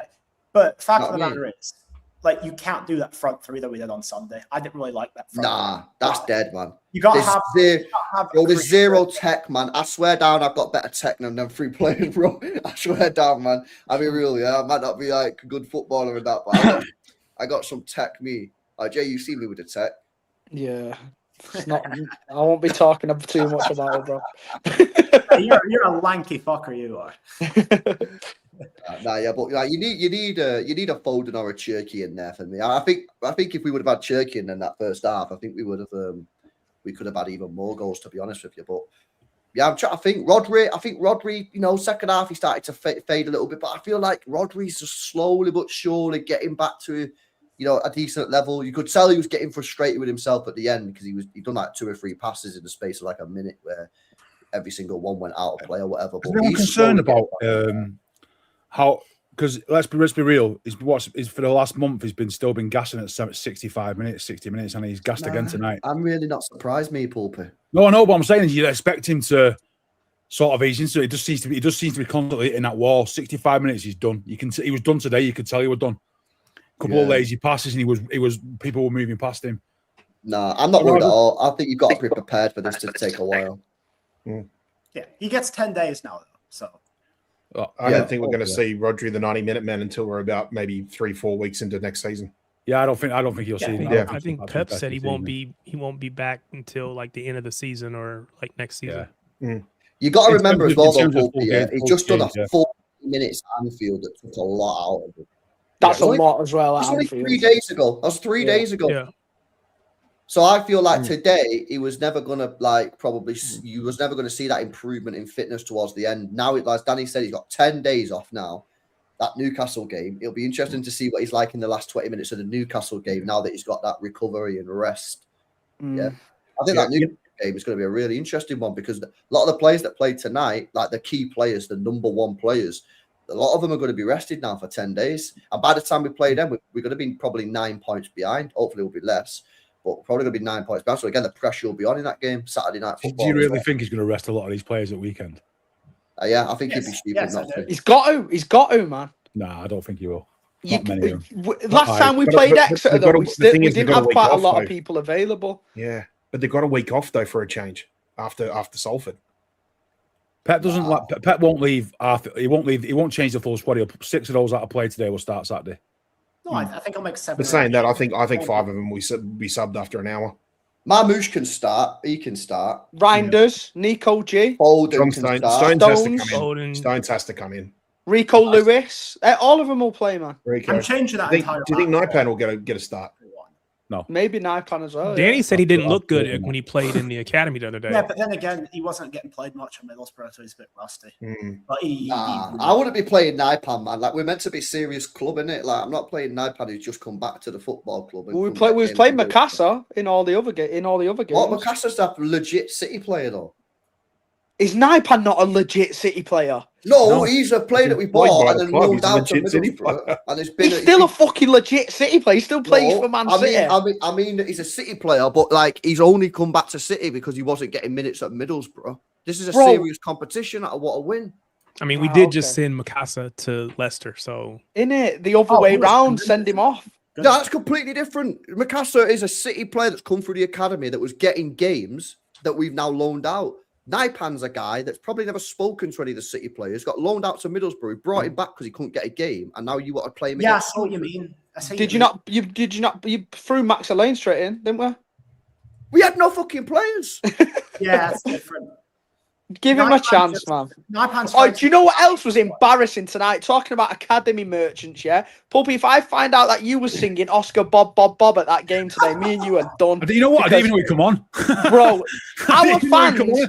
Jay, our fans were singing Oscar Bob Bob Bob, and when that chance was that our fans or was it the our fans? It was our fans. Wow. Yeah, and when that chance landed to him in the box in like the last minute, and he fucking missed the ball, I was laughing my head off, man. Did you see that LB on the TV? Yeah, I seen it. I didn't know he'd come on me until he was giving Nori out with cramp. The South Stand man singing Oscar Bob Bob Bob. They were singing it. Oscar Bob got a chant before Nico O'Reilly did tonight. Fucking embarrassing. That was when he was warming up, wasn't it? Yeah, I can't deal with it, man. What is it? He did fuck off for him, and then he went on a bad note because Pep Guardiola was calling out his attitude every other week. So what we singing his name for? Yeah, no, I ain't gonna call out the match going fans. You really don't like Bob, innit? Good riddance, man. Many games for us, and you're giving them a hero's turn, like, bro, why are we giving Oscar Bob a hero's welcome? Are you being serious? He's a City No, academy. I love that. He's had a crack at it. just to say thank you. He's not Cole Palmer, is he? For what? He's You're like an old man, bro. sorry. You're like an old man who sits in the pub. You just go sick at everything. Football's killing me off this year, man. It's making me. So It's making me. LB, It's making me so Jay's hate it, basically man. Jay, you're basically an Allen in training. I've been a rant before about Ooh. fucking Diaz and Donnarumma slapping each other's asses every 5 minutes, man. That sends me under as well. Honestly, I know that we're doing the whole rainbow lace and ball recently, but that's taking it too far, man. Grabbing each other's batties every 2 seconds, them two. Yeah, you're fuming, bro. Let me go to these chats, man. Big up to Citizens, man, who says back line of Gay Diaz Cousinov was beautiful to see. Oh, someone fucking said something before, yeah, that was on madness. Imagine Gavardiol, Gay, Diaz, Huzanov as like a treble replica. What are you saying about that? If you wanted to lock it off, like in the treble. yeah, you could actually bring back the 4 centre backs when Vardiol's back and chuck Vardiol back in at left back. Whether you like that or not, I don't know, but It's just 4 units at the back, isn't it? That it is. You should never consider main back four. if them 4 play the whole season. You think Kusanov's a liability? So No, I didn't say that he's a liability. I said him sliding into tackles and getting booked turns him into a liability if he's doing that. Still only 2 yellows this season, though. Doesn't matter. The point is making bad tackles. You like to keep bringing this up, but my point stands, and it's a genuine. Is Bernardo a liability then, Paul? Because he gets booked every fucking game. Let's not He's a go midfielder, into mate. this, He's a guys. midfielder. I shouldn't have said that. And it doesn't change his game when he's been booked. See I what you don't know started, about that. Danny? He does get booked every game, though, Bernardo. So it's just not just about cards; it's about making reckless tackles. That's all. Are you concerned about what you lose by playing the 4 center backs at the back? Again, we know you're gonna gain some defense. You expect to gain some defensive solidity, but you lose Ait Nori bombing down the left. You lose Mateus Nunes bombing down the right, and both of them have been really good. Especially Mateus Nunes. He's been exceptional all season long.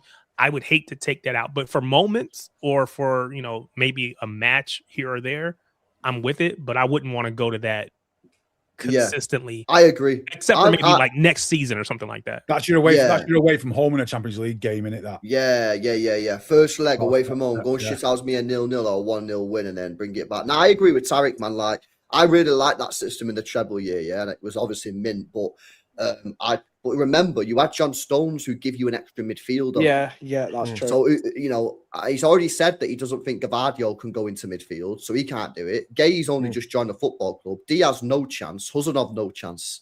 So, whilst, yes, it is a replica of the treble year, you're losing an extra man in midfield. Yeah, you couldn't do it with any of them.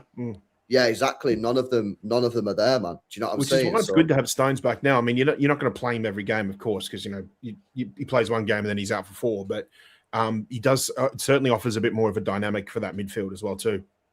If you have him playing in a few games here and there between now and the end of the season, love him, but he doesn't need to be playing because any minutes he's playing is taken away from Kuzanov, taken away from whoever.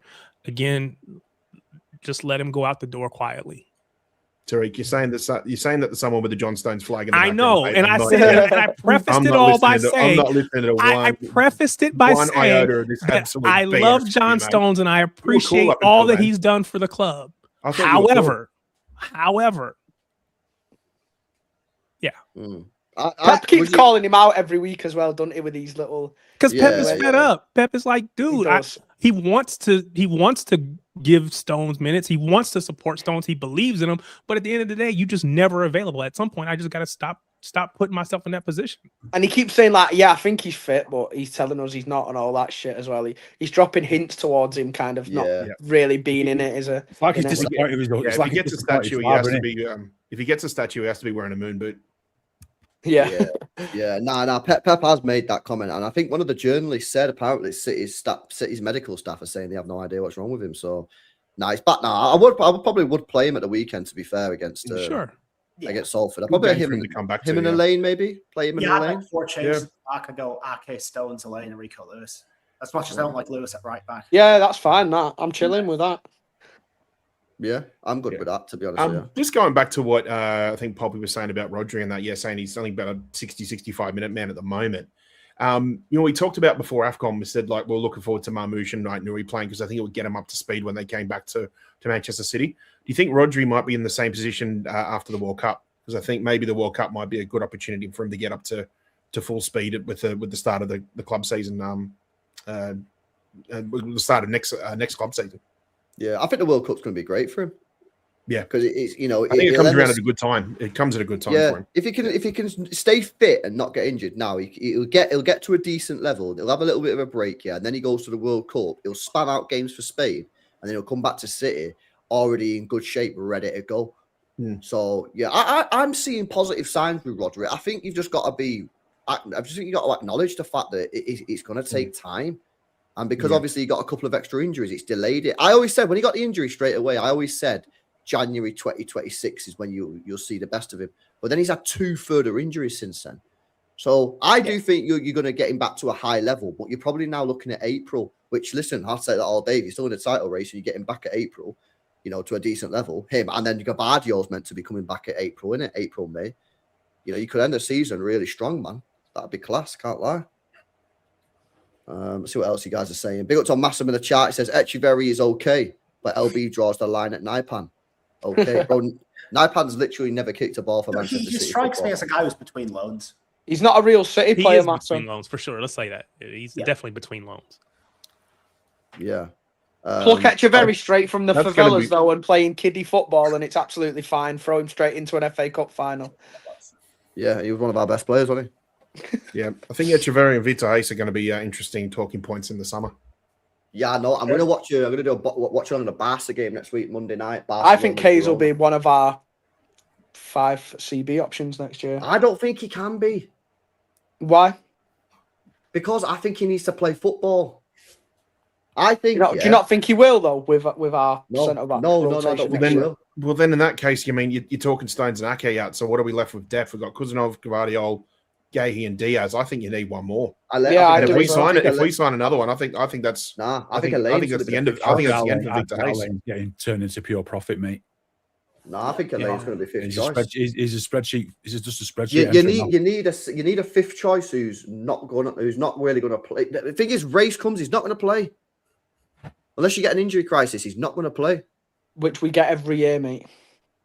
That's why we're going to let John Stones walk out the door. We're gonna let true. Ake walk out Yeah. the door. We're gonna let these people walk out because at the end of the day, they just can't stay healthy, and so we can't be depending on them. I don't know that Max Lane is the right dude. I prefer to have Vitor Hayes come back in, but I understand your point about he needs to play. He's so young to come and sit 3/4 of the season doesn't really help. I wouldn't be surprised if the fifth choice is actually stage with being Ake.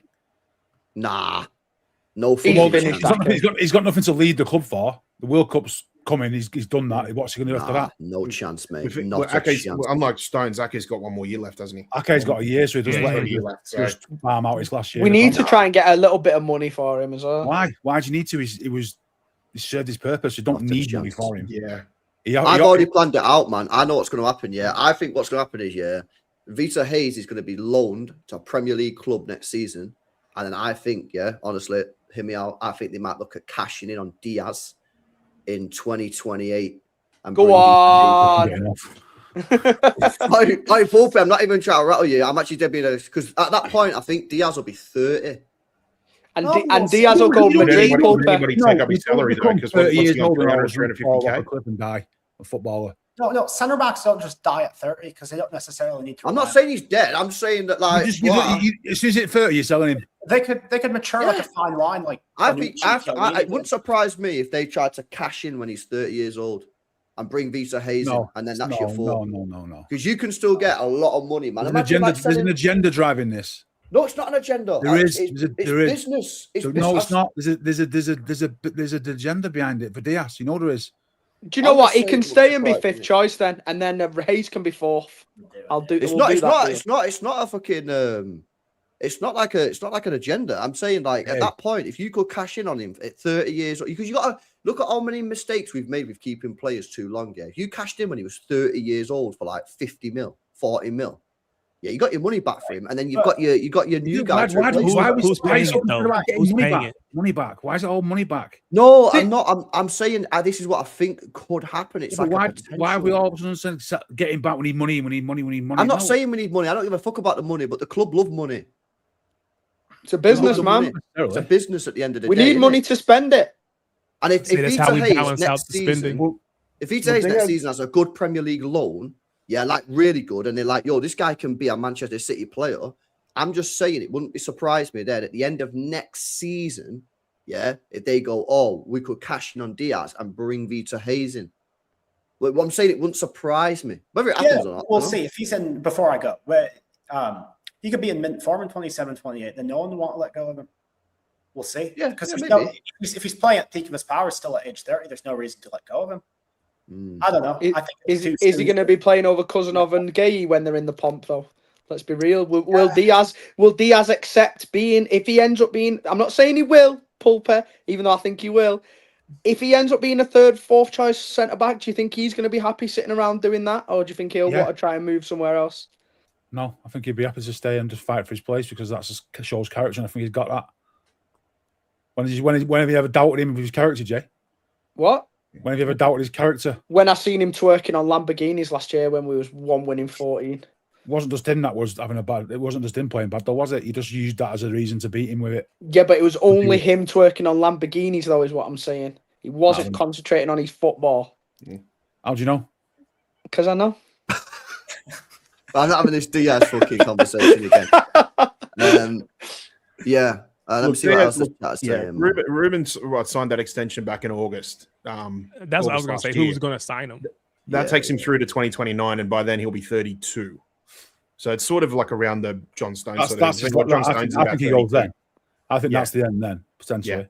Because John Stones is 32 now, I think. So if you look at age when the contract finishes, I think it's pretty much like for like.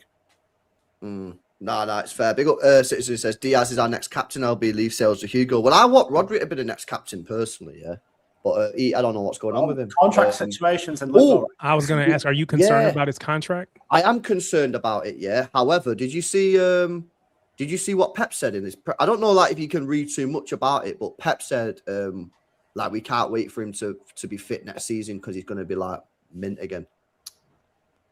So I don't know if that's him saying, is he hinting there that he's staying, or is he just saying Like, is he just being like factual that he's not going to see the best of him until next season? I don't know.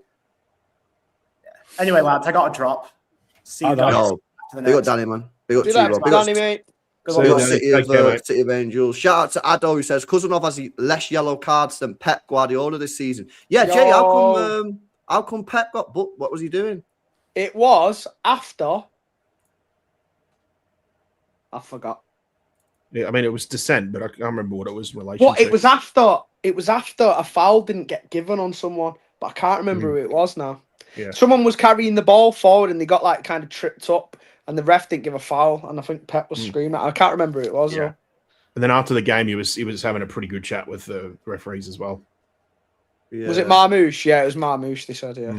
What, Mamouche got fouled and they didn't give it? Yeah, I think so. Yeah. But the chat was saying, yeah, he needs to be careful because if he gets 2 more bookings, he gets a 2-match ban. Does it? Fuck. That's what the chat said. I don't know if it's facts, but a lot of the people in the chat was saying that if he gets 2 more bookings, he's going to get a 2 in a row. He's definitely Liability, man. He Does it needs to reset sort that at some out. point, or Yeah, isn't there like a reset at match day 30 or something? I've literally no Or idea. sometime after match day 30, because don't they say there's like a period or something where it's like 5 to 6 games before all I the think for cards the get play, reset or something? maybe, but I don't know if that's a manager thing.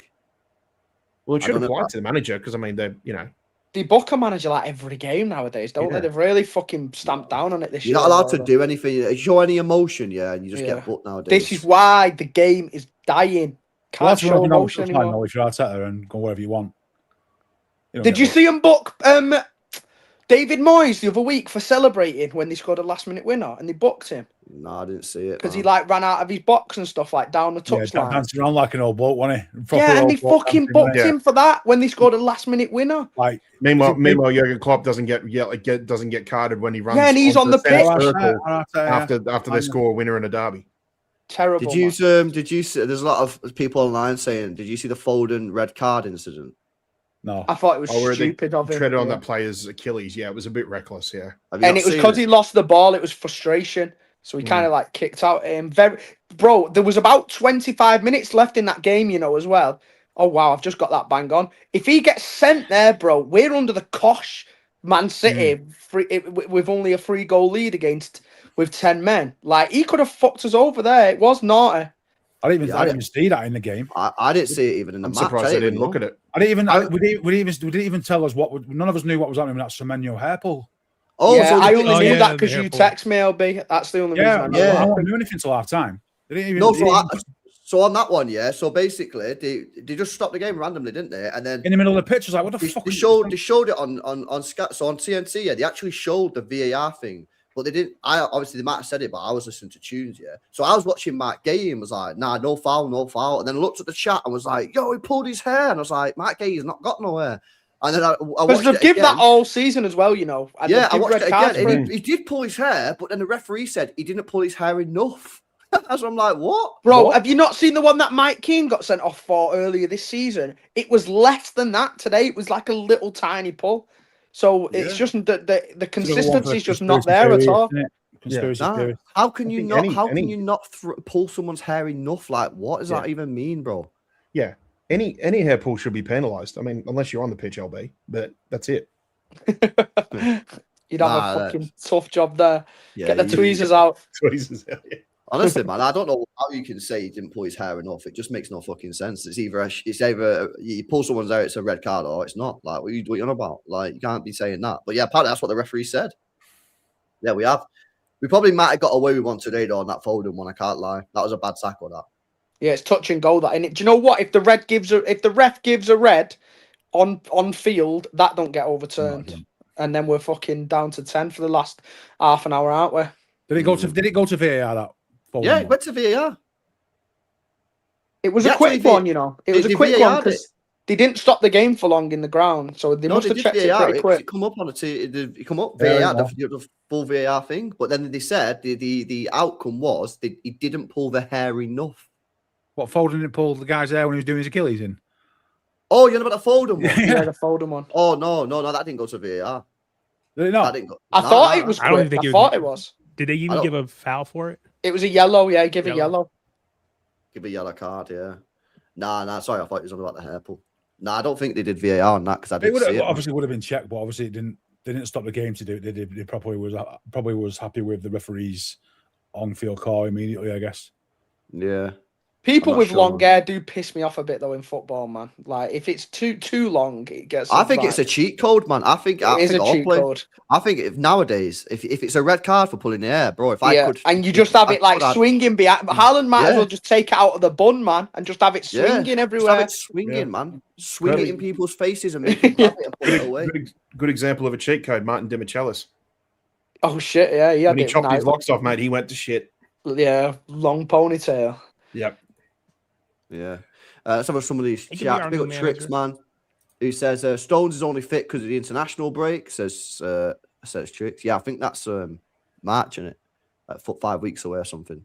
Yeah, but he's not going to play for City other than Salford now, innit? You know what I mean? He also says, you guys not thinking about the homegrown quota with these exits? Yeah, but you got to think as well, bro. We're going to be Bro, we've signing, brought in pure homegrown players. yeah, as well. and we're probably going to get Anderson as well. Gay and So- Semenyo both homegrown. Homegrown, yeah. Yeah, I think we're chill on the homegrown, man. I think we're chill on the homegrown. Yeah, Bernardo's leaving, Ake's leaving, Kovacic will leave. Do you really think Bernardo's going? Yes, otherwise he would have I kind don't. of contracts. He's out of contract in 4 months, and you don't think he's he going. has. This is what Yeah. people said about I think- Gundogan. So In the you think he's treble, he's gonna just decide to one more year? Yeah. But I why mean, is he not signing a I think contract? if he wants it, I think the club will allow him. But Do you remember when Walker did he's it, already made LB? his mind up. Bro, Walker Bernardo did it. Silva literally said in like 3 weeks ago in a presser, I'm pretty sure everybody already knows what's going on with my Yeah, transfer. I think he's already situation. made his mind up. He's already said he's leaving. Right, Rodri can't go then, man. Nah, you can't let Rodri and Bernardo go, man. That's dangerous. That is seriously dangerous. You're losing but all your The issue experience is you in the can't field. stop him. Well, you can stop Rodri because he's still Rodri, got yeah. He's got one more, yeah. Bernardo. You But can't then stop. you're losing the fee, aren't you, if you keep him? Yeah, I think you just have to accept the L on the fee, though, man. Mm. Because you can't let Bernardo and Rodri go in the same summer for me. Same, yeah. It's too Yeah. much. So you're just gonna have to decide, right, Bernardo, you go, yeah, if you want to go, and then Rodri, you can just go on a free the year after. I mean, he'd probably chill with that anyway. He'll only be 30, won't he? And Real Madrid will get a free transfer. He'll be better off cash-wise as well. He'll get bigger wages and a signing-on bonus and all that shit. Exactly. So I don't think it's going to be like that much of an issue. That's a massive like drop in experience. That, man, it really is. And I name a player in the 28, and people are telling me that they're too old. So you know what I mean? Like, what we're going to do? How If we old's can't Bruno sign- G again? Bruno G's 28. Is it? Sound. It's Fernandinho age, innit? When we bought him and look No, at the no, career no. he Pal, had at City. he's too old, bro. Too old. Not that Bruno G's too old. Too old, mate. Well, Oh, you're man. selling Diaz at 30, so does that mean you're selling Bruno G at 30 as well? No, I'm not selling Diaz at 30 because he's 30. I'm selling Diaz at 30 because Vitor Hayes might be coming through the ranks. Oh, Hayes will be better than Diaz, is what you're saying. No, I'm saying Cousinov will be better than Diaz. So And Cousinov you don't think Diaz is going to want a whole bench? it's irrelevant about holding bench. It's about if you can cash in 30, 40 mil, 50 mil for Diaz for who at that point might be the backup centre back, and then bring in Vitor Hayes, who's apparently meant to be a generational centre back for the next decade. Is that not a good, smart business option? Fair play, yeah, I don't disagree. Just trying to get inside your mind and know what the method behind the madness, man. I see you looking at Poolpy on the screen. You know what I mean? I see it. Looking at I'm not looking at anyone. Poolpy's trying to hold himself back. We'll send it. Jack Gorn article. What's this Jack Gorn article about? Some breaking news. Oh, What now? Apparently, Rajiv in the chat just said, "Oh, there you go." The idea during a training session in September that's been revisited and prompted Manchester City to look far more dangerous. Oh, I think it's one of those paid articles, man. I can't read it. It's a paid article. Apparently, this tactic that we're doing. The thing is, for me, I think the reason why we're better in the last couple of games is because of the midfield, because of what he's doing with Nico O'Reilly. I think it's that simple. I really do. Just give us a base. Gives us a base in midfield. I don't think there's anything special about it. Yeah, I don't think it's like a treble season tactic where he's inverting the centre back into midfield. It's just putting another man in midfield, and guess what happens? Do you know what I Could you- noticed today, LB? I don't know whether we've spoke about him or not yet, but I feel like Cherky wasn't happy when he come on, and I thought he was fucking about a lot, like showing a little bit of petulance from where I was sat. Anyway, I don't know whether it was petulance, but he just wasn't. He just didn't seem serious to me once he was on the pitch, losing the ball, trying to do stupid things like near his own goal and shit like that. I don't know whether you've noticed it as well, but do you think he's not happy about not starting the last 2 games, and that might be why? Or I don't know. I just thought he was pretty arse when he came on. I don't think so. I don't think I clocked it. Did you notice anything Paul Pep being there, or? Not really. I know he weren't great when he come on. He was sloppy with stuff, wasn't he? But Like that bit where he tried knocking it out for, like on the edge of his own box. Like I saw Pep like going mad. I was gonna say Pep kind of went like he was frustrated in that moment for sure. Oh, there was one moment, where like I can't remember what he did, but it was near our own penalty, and I remember saying, "Oh, I can't lose the ball there, Cherky. Pep won't be happy with that." Yeah, but I don't think he was trying to do like mad skills or anything. But I didn't see that, man. I don't know. I thought he would. He just felt if I had to use a word, he just felt a bit unserious to me. Like getting like minimal minutes, and he's probably not happy that he's not started the last 2 games in it. So I don't know. Maybe I'm over analysing it a little bit, but just something that I noticed from the ground. I don't know. Anything else, boys? That you guys picked up from today? Hour and 45 minutes. How does this fly by, man? Anything you guys spot or want to talk about before we end on? Just wanted to mention something too about obviously Thomas Frank getting the boot from Spurs. Just read this interesting stat of the top 10 manager sackings in terms of payouts the club have had to make to the manager. Tottenham have 3 in the top 10. Thomas Frank, 18 million. Jose Mourinho in 2021, 16 million. And Nuno Espirito Santo in 14 million, about a year or 2 later. A combined total of 48 million pounds in the last 5 years they've had to pay out to managers. Jesus Christ. And they spend money on transfers as well, Pat. Yeah. If you look at their money. Yeah. And not coach the team as well. I remember as well, the only reason they sacked Mourinho at the time is because if he won the cup against us, he would have got an automatic contract boost. Yeah. Which meant if they sacked him after the cup, didn't even let him play it. Yeah, they basically that's how fucking tin pot that club is. Yeah, that they sacked the manager before a cup final because they were scared if he wins it, they would have to pay him more off. How mad is that? Did you hear the stat about City's unbeaten run at the Etihad? I've seen the Fulham one, the English record in it. No, so City's unbeaten streak in midweek Premier League games is 56. Oh, is it? Really? Won 48 and drawn 8, and guess who's the last team to beat us at home? Newcastle. Tottenham. Shock. The beat us 1-0 May 2010. Tottenham. Was that the Peter Crouch one? Oh, it would have been, yeah. Oh, the Champions League one. The Champions League that one. was fucking disgusting. That's the last time we've lost an home game. Yeah, Harry Redknapp won it. Harry Redknapp. Yeah. Harry Redknapp, man. And you know what as well, right? They released the footage of the dressing room after the game of the City one, and Bellamy was going sick. I remember Bellamy kicking. Yeah. I've never seen that footage, no. Do you not remember? It was that film that they released called Blue Moon Rising back in like 2011 or something. Oh, was that the David Bentley dancing with the ice bucket thing with that? It was. It was that, yeah. That was the one. I hated that. That was a midweek game. I had the limbs in the away end that day. I remember was mad, bro. That the Spurs fans was going sick. Like was that when we had the black netting? Yeah, it possibly was the black netting. Yeah, possibly. And then the year after, we beat them, innit? Yeah, we beat them. But yeah, oh my god, as if that was the last one. That was crazy. Yeah. I was so wounded. And we've games we've not lost at home. We've actually suffered a few times against Spurs, isn't it? I can't lie. Yeah, when you actually deep it, yeah. Champions League, that game, man, the worst game ever. 2010, that was disgusting. Coming out of that game that day was horrible. The 4-0 last year. 4-0 against a team with no centre backs last year. And letting Lo Celso score. Even that 2-2 this year is so bad. In hindsight, it's terrible. the start of the season, 2-0 It's defeat. so bad. That 2-2, bro, would be 1 point Yeah. behind Arsenal now going into tomorrow. But if that's we just the held on. game that made me say that we don't have what it takes to win the league. Now we've won 2 games since then, so that's a good start. But I still need to see more because we had that game in our hands, and then we just collapsed. And it's like if we're gonna keep doing that, and then I saw the stat that was like what we had dropped 11 points from winning positions in the second half of matches or something like that. And it's like you can't have that type of a mentality and win the league. I said that the only reason we were still in it was just because Arsenal were crap and they just basically kept us around. We should have been put away a long time ago.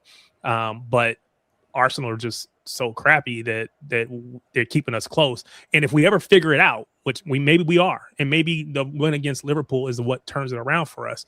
But if we ever figure it out, then we have a chance because Arsenal just haven't put enough distance between us. I completely agree with you again, Tarek. That I think that like if we can start playing like decent, I'm not even saying play mint. I just think if we start playing decent football for 90 minutes, game after game, I think we'll win the league. Because I don't think Arsenal are that great. Yeah, and if they win the league, they win the league. Said it. But my thing is, I don't know if we can do that because I've not seen it all season. Because I've seen it maybe for a few games here or there, but not on a consistent basis. I don't think we need to be mint to win this league this year. I just think we need to be competent. Well, we've already not been mint, and we're 3 points behind, man. That's my whole point. Yeah, that's the whole point of what I'm saying. Is like I genuinely don't think we've played well this year. Like that doesn't mean we've never played well in a game or we've not played well for like. But I'm talking 3 or 4 games in a row. Have we full played 90s, well? Full 90s, 2, 3, 4, 5 games in a row. I don't think we've seen it. Now people can go, "Oh, why are you being negative?" That's actually not negative when you look at where we are in the table. Exactly. That's actually mad positive because I'm saying it shows we've got gears. Yeah, it shows that you've got levels, and I'm saying find the fucking levels and you'll win the league. If you can't find the levels, you're probably not going to do it. I just need this team to play a little bit better, and I think we'll win the league. I've not seen anything to suggest, that can happen. Now, as Tarek said, we won at Anfield. That's a major green flag. We then built on that by winning today and kept a clean sheet. Green flag. Yeah, that's Newcastle game next Saturday. It's fucking huge because by that point, we could be 9 points behind them. It's a Saturday night kickoff. The City fans will be up for it. Yeah, we normally do well against Newcastle. They've got a midweek game, by the way, against Carabao playoff. Yeah, if we go into that and we beat them, I think that's the game that we go up. Because then after that, you've got, I think, Leeds, Forest, Palace, and someone else. Like, Chelsea away is in there too. Yeah, you got 3 or 4 games, before the Chelsea game, where it's like you should be winning those football matches. And I think that's the moment next Saturday when we go, this is it now. We got to lock in. Yeah, and I'll tell you what as well, that's a fact. We need Doku back, man. I think Doku's a big miss for this team, I agree. Especially now that Pep is playing him a lot more in the middle, consistently. I think Doku's a major miss for this team. I think he is massive miss when he's. Do we have a date on that yet or not? Said in a month, didn't they? The Premier League injuries website, says. Said March. I saw Pep said March. I think something I saw said late February. This says 21st of February. Right. This website says 21st, so it says it might be available for next week. Maybe he comes back training maybe mid next week or something, and then it's 50-50. End of the month, probably. But I do think we miss him. I know he's doesn't get a lot of goals and that, but when he plays in that middle position, I do think we miss him, He's very important for the team. Offers something that none of the other players can offer. He can create as well, man. Like we talk about when Cherky's not in the team, we've not got a lot of creation. Doku can do that from them central areas, man. Big time. He's one of our top assisters this season, isn't he? So that's another guy that can come in and feed the big boys up front, Semenyo and Haaland, to put the chances away. Yeah. Yeah, no, defo. All right. Anything else, lads? Anyone got anything else? Have we covered everything? Bernardo mint again for me today, lads. Can't lie, another fucking top tier performance from Bernardo Silva. Is it apology time for you yet or not? No, not apologising for nothing. Because this is quite a run Bernardo's putting together here right now. It's quite a generational run. It's a mad run. I can't lie. He's cooking on Prima Gasolina right now. But he got a motivation. He got a motivation when he got took off. He did. He did. Yeah, he did. got a Big real time. proper, like, People are fucking loving him right now, which is good to see, man. And it's just quite ironic because quite a lot of those probably 4 months ago was fucking wanting him nowhere near the team. People have been asking to get him out for like 18 months, haven't they? Yeah. Crazy, man. Yeah, he's been class. He has been class. And he shouldn't be anywhere near the starting 11 on Saturday. He should have a full rest for the Newcastle game. So, yeah, I'm trying to think anything else. Marmouche, what did you think of my? I thought we very average again, me. Very average, Marmouche. I think just coming on in a game like that, like I thought it's not ideal, is it? I think Into like a dead half. Yeah. Yeah, true. I think Marmouche is a player that needs to be like camped in the opposition box or on the edge of the opposition box. Well, when he plays in that front two, usually in that 4-2-2 formation, he usually fucking cooks, man. He obviously played in like a 3 at the weekend against Liverpool. Obviously come off the bench today, so it's still not like his ideal scenario, is it? So I feel like he needs that kind of ideal situation for him to perform to his fullest. But yeah, not great. Yeah, good to see Nico G get some minutes as well, because I think he'll probably play against Salford, give Rodri a rest. He spun some guy today as well. Do you see? He turned in midfield and sent free. Oh my god! Three of them. Nice little fake pass. Yeah. He rinsed that Fulham midfield, man. Yeah, that's one thing. That's one thing. One thing he's got that Rodri's not got is that dip. You know, that shoulder thing where he just thinks he just opens up space. Well, Rodri's more of a sort of like Rodri would have passed that first time somewhere. He passes it to the fullback, don't he? And that's probably because Nico G is naturally an 8. So Nico G's natural instincts first started to go forward. Yeah, try and get the ball and move forward. Because we've not seen Pep willing to play Nico and Rodri together, but we've seen him, Nico G and Rodri together, but we have seen him willing to play Nico O'Reilly and Rodri together. So it's just weird that he's not willing to play Nico G, like you said, who is a traditionally willing to play the 6, but why haven't we seen? I'm surprised as well. I'm surprised, Tarek, as well. No disrespect, because I think Nico O'Reilly has been great in that position. It's just surprising to me that Pep has not been willing to put Nico G. I think most City fans wanted to see that fucking combo, didn't they? Like when they were both fully fit.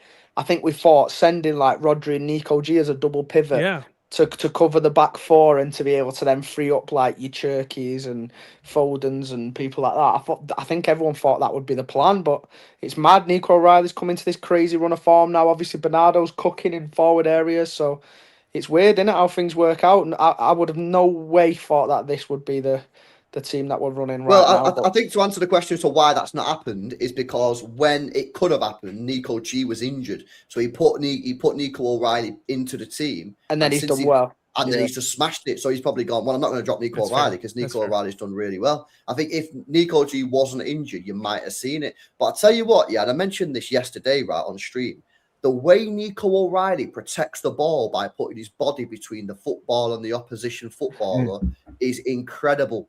Incredible. Like you know what it is, LB? It's like he's like so a taller clever. David Silva, because David Silva is the same thing, but he was half the size. Yeah. I used to say that all the time about David Silva. I literally said that on the show yesterday, on the panel show. Chat will say I'm not lying. I said he reminds me of David Silva because that exactly what David Silva used to do. Yeah, and it's mad because David Silva used to have to do it because he didn't have the strength because he's like, did he play? Yeah.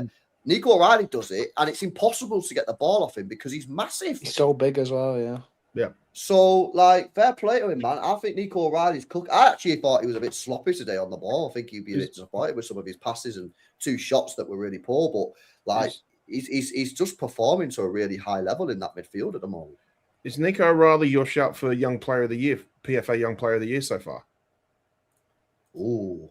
Who else is in the debate? I was gonna say. I mean, Cherky Cherky's in it as well. Be in the conversation because he's Cherky's probably. I don't know whether he's played enough minutes though, has he, compared to the others? What about Cherky's second in Premier League assists as well too. That's given the minutes played, the assist per minutes played. It's It's impressive. I think O'Reilly for me has impressed me more than Cherky in a way. Listen to what I'm saying, because he's playing midfield and he's also played left back Oh yeah, as of well. course, yeah.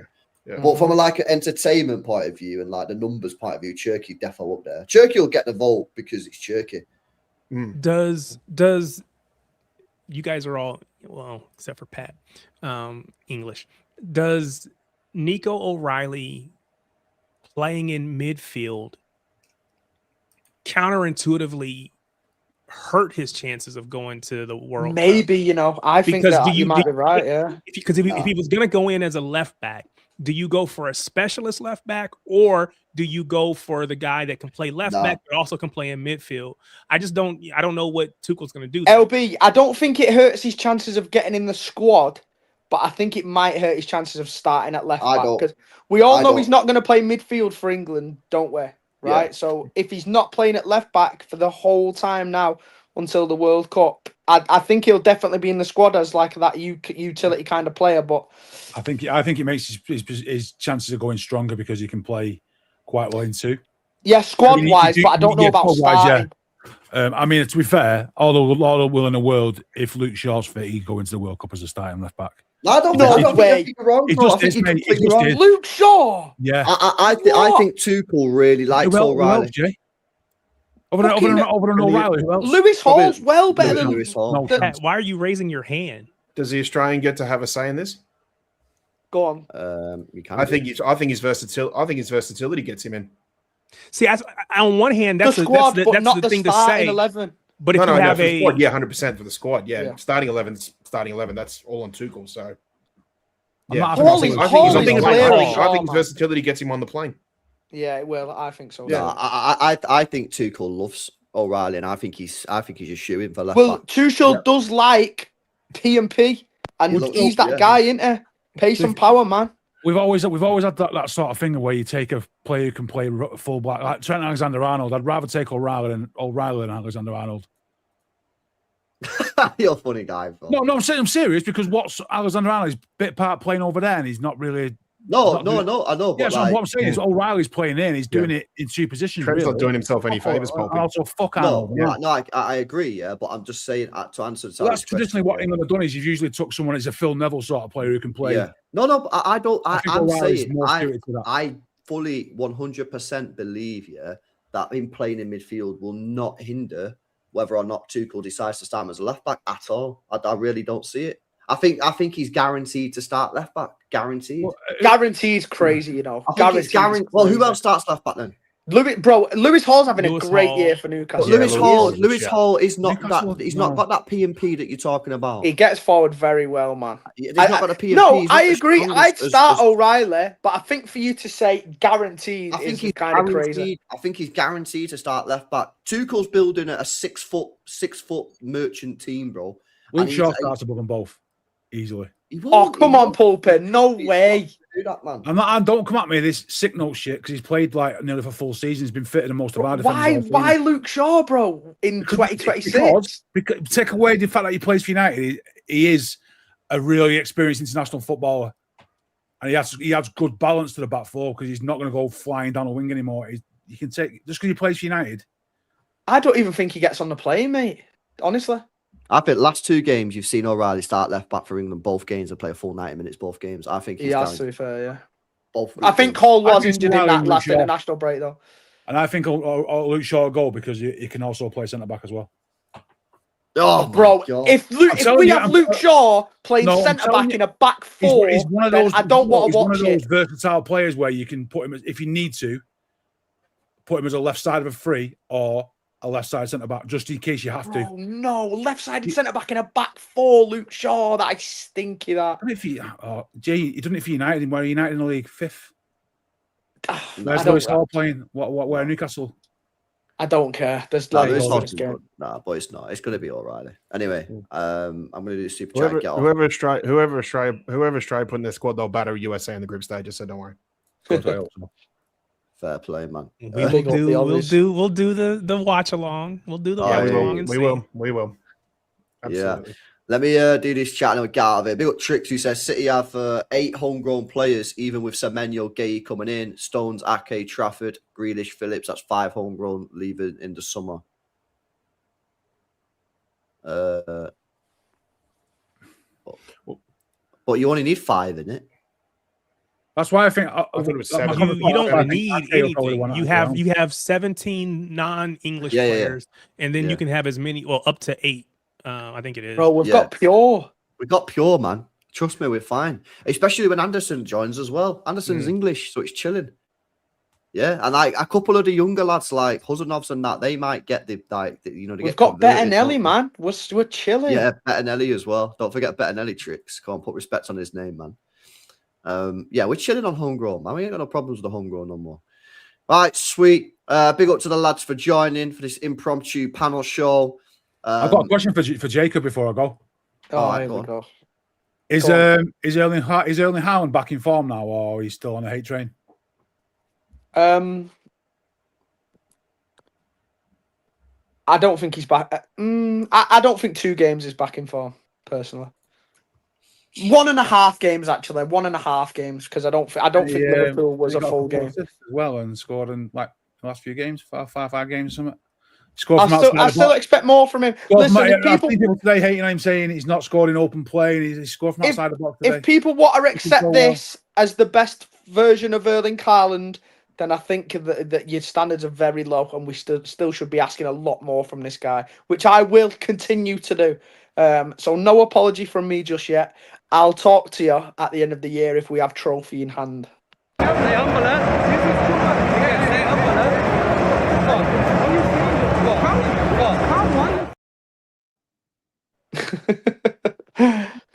Sweet. All right, boys, we'll get out of here.